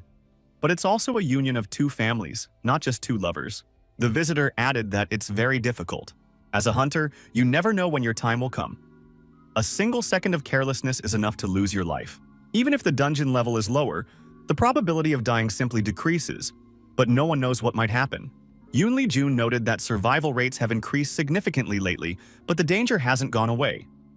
The man in the mask added that because of this, he has to live in fear every day. The visitor said that once his girlfriend had confessed something to him. Every time he went on a mission in the dungeon, she was so worried she couldn't sleep. The man in the mask told her that everything would be fine, that she had nothing to worry about. He took her hand to calm her down. In that moment, he realized that everything was far from okay. After all, if he continued to be a hunter, he might indeed leave her alone one day and die. His scarred hands spoke louder than words. The visitor added that he stared at his hands for a long time, then lifted his head and looked into her eyes again. Unlike the radiant and cheerful girl he had once met, she now looked exhausted. She had spent sleepless nights worrying about him. Her face had lost its luster from these worries. Looking into her eyes, the young man made a decision. The man in the mask realized it was time to step down. The visitor added that he had always wanted to be by her side. He wanted to be a source of strength for her, not a cause of fear. So he ended his work as a hunter and retired immediately. The man added that he still clearly remembers how happy she was and what a sense of relief she felt. She blamed herself for the fact that he had to give up everything because of her, but she couldn't hide her joy. This only shows how much she had suffered. Yoon Lee-jun admitted that he saw the young couple after the hunter retired. It really did them good, because they started to look much happier. The visitor said that these words encouraged him. While working as a hunter, he had managed to save a decent amount of money, but he didn't think a person could just live without doing anything. That is exactly why the decision was made to open a restaurant. The Knight's Takeout Restaurant. The visitor added that he is a good cook, and he certainly has plenty of stamina. Yoon Lee-jun agreed. The Knight's spicy pork is simply incredible. One serving never seems like enough. The Knight noted that when it comes to impeccable taste, he's second to none. Now he has regular customers, and he thought he had finally found his calling. But seeing how his future mother-in-law disliked him, he realized he had a long road ahead. The pub owner admitted that reality is always harsh. Earning someone's approval is never easy. He realized he had expected this, but it still hit him harder than he thought. Liruri walked up to the Knight and told him that Uncle should eat these candies and not be sad. Once he ate them, he'd feel better right away. Sweets heal better than any doctor. The Knight thanked the girl for the treat and said he already felt a surge of strength. Ruri remarked that sweets were simply a miracle. The Knight agreed.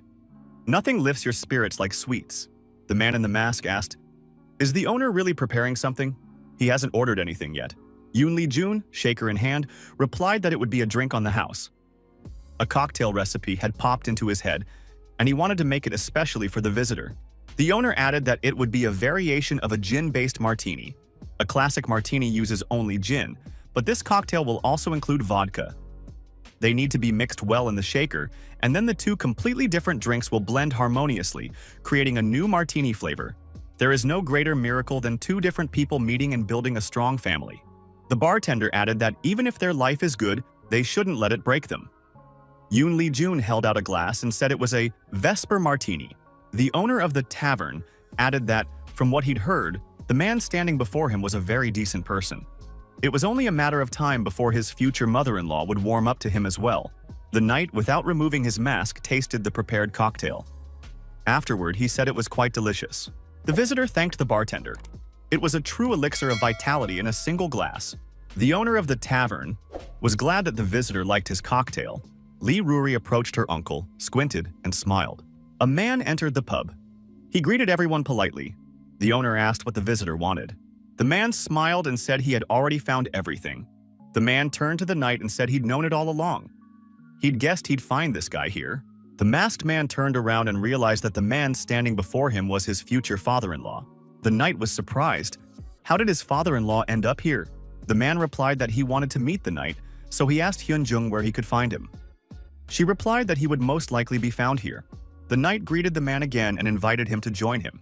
The man said he would gladly accept the offer, but first he wanted to do something.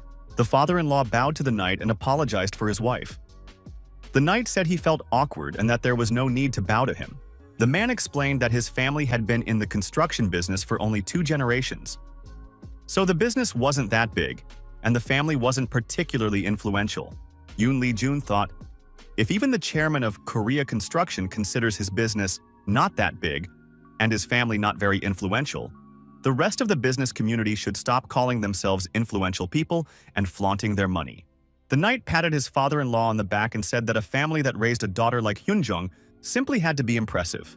The man admitted that his daughter had indeed grown up to be remarkable. He asked if his son-in-law came here often. He often drove by, but had no idea such a place even existed. The Knight replied that this was his favorite pub, the tavern. Hunters were frequent guests here, but ordinary people hardly knew about it. Yoon Lee-jun greeted the guest once more and said he was glad to see the father-in-law of a regular customer here. The man shook the owner's hand and said he liked it here. Now he would drop by from time to time, counting on a warm welcome.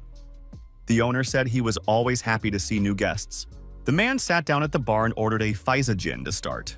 The father-in-law was relieved to see that his son-in-law was much calmer than he had expected. He had been afraid that the young man was still furious. The knight admitted that he was a little discouraged. But if he got angry over his mother-in-law's actions, it would only upset Hyunjung. The knight added that hunters were used to this kind of treatment. The man in the mask noticed that things had improved significantly lately. When hunters get married, families usually react in one of two ways. Either they accept them with caution because of their fame and easy money, or they point fingers, calling them butchers who could die at any moment. The son-in-law noticed that hunters' bodies are different from those of ordinary people right from the start, so they don't often hear kind words directed at them. However, on the battlefield, they have to see things that are even worse. This is an inevitable discomfort for both sides. That's why hunters have their own separate places to rest. The man said he'd heard that the son-in-law had been a hunter before opening the restaurant.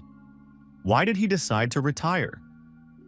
The knight replied that he wanted to be close to Hyunjung. The man added that while he was working as a hunter, his girlfriend was very worried. The profession is very dangerous. So, after thinking it through, he decided to live as long as possible to protect her for the rest of her life. The knight added that he didn't want to see her tears anymore.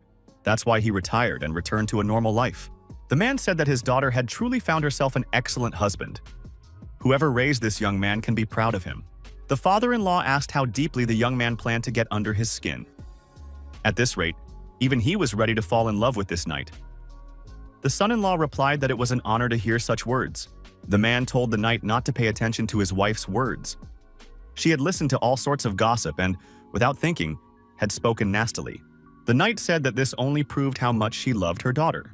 The groom declared that in that case, he wouldn't worry about his mother-in-law anymore.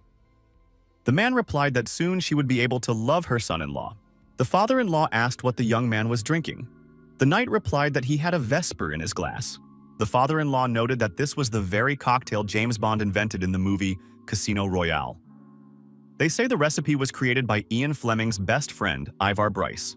Ritzer suggested that the father-in-law knew a lot about cocktails. The man replied that he liked both drinks and movies. Right now, the most important thing for him was enjoyment. Having a drink and watching a movie after work. Ritzer thought that he hadn't watched anything in years, even though he used to be glued to the screen. The head of the construction firm asked what kind of movies his son-in-law liked. Yoon Lee-jun and Lee Ruri watched from a distance as the future in-laws got closer and talked in the tavern. An emergency announcement was made over the loudspeaker again. A huge monster had appeared in Sector C. Sheriffs are already on their way and will resolve the situation soon. All citizens are asked to proceed immediately to the nearest shelter. The woman was worried. Why did this happen today when the shipment was supposed to arrive? Why does the government always let this happen? Why does her husband pay so much in taxes every month? Suddenly, a passerby shoved the woman aside. She was outraged. How dare he do that? Did he even know who she was? The orc looked back and said he didn't care. He wasn't going to die here. If she had the strength to scream, she'd better run away from here. The woman began to waver, demanding that this scoundrel return immediately and apologize. The victim looked back and saw a bus careening out of control toward her. She was terrified, closed her eyes, and pressed her hands to her head, trying to protect herself. However, nothing happened. After a moment, the woman opened her eyes and saw something incredible. Standing before her was a masked knight. In one hand, he held a bag of groceries. With the other, he was holding the bus up to keep it from falling. The woman was saved. Many people witnessed the scene. A brave knight had saved a woman. Could it really be a hunter? The knight turned to the woman and said he was glad that Mother was unharmed. The masked man carefully lowered the bus to the ground and told the woman to take cover in a safe place. Now he needed to help the rest of the civilians evacuate. The woman looked at the deserted street and was surprised. A passerby asked, "Did the retired hunting instructor decide to help too?" The passerby turned out to be Chairman Pei Cheol-gu. He added that this man's behavior had given him hope. The knight saw the chairman and greeted him. He noted that it had been a long time since they'd met. 2 years had already passed. Cheol-gu thanked the knight for responding to the emergency call despite being retired. The knight replied that he simply had a duty to protect this area, since he lived here. Besides, he knew there was a shortage of hunters right now. In that case, Pei Cheol-gu suggested they go and deal with the monster. The knight said he needed to finish before dinner. Today was his turn to cook for his girlfriend. The former hunter added that if they were delayed, he would charge overtime. The chairman replied that he wouldn't mind paying double. The woman was puzzled. What was going on here? She thought her daughter's boyfriend was just an ordinary former hunter and didn't know he was acquainted with such a respected person. Yoon Lee Jun, holding Lee Ruri's hand, walked down the deserted street. The master said they had bought a lot of things today. Ruri noticed that the grocery bag was heavy. Her uncle explained that the bag was heavy because the girl had stuffed all sorts of things into it. Ruri realized they were treats. The master added that while he was unpacking the groceries, Ruri had stuffed them back into the basket again. He wasn't sure the two of them could eat all of it. The girl reminded him that when it came to sweets, her stomach was bottomless. Yoon Lee Jun said that if Ruri didn't listen to him anymore, he would forbid her from eating sweets. The girl replied that that was inhumane.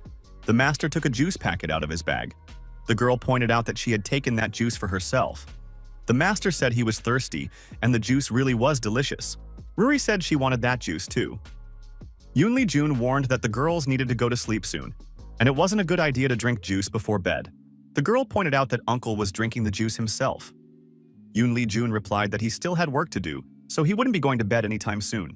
At the tavern's entrance, Yoon Lee Jun saw a boy lying there and wondered, who could that be? The boy was asleep or perhaps unconscious. Yoon Lee Jun carried the boy home and put him to bed.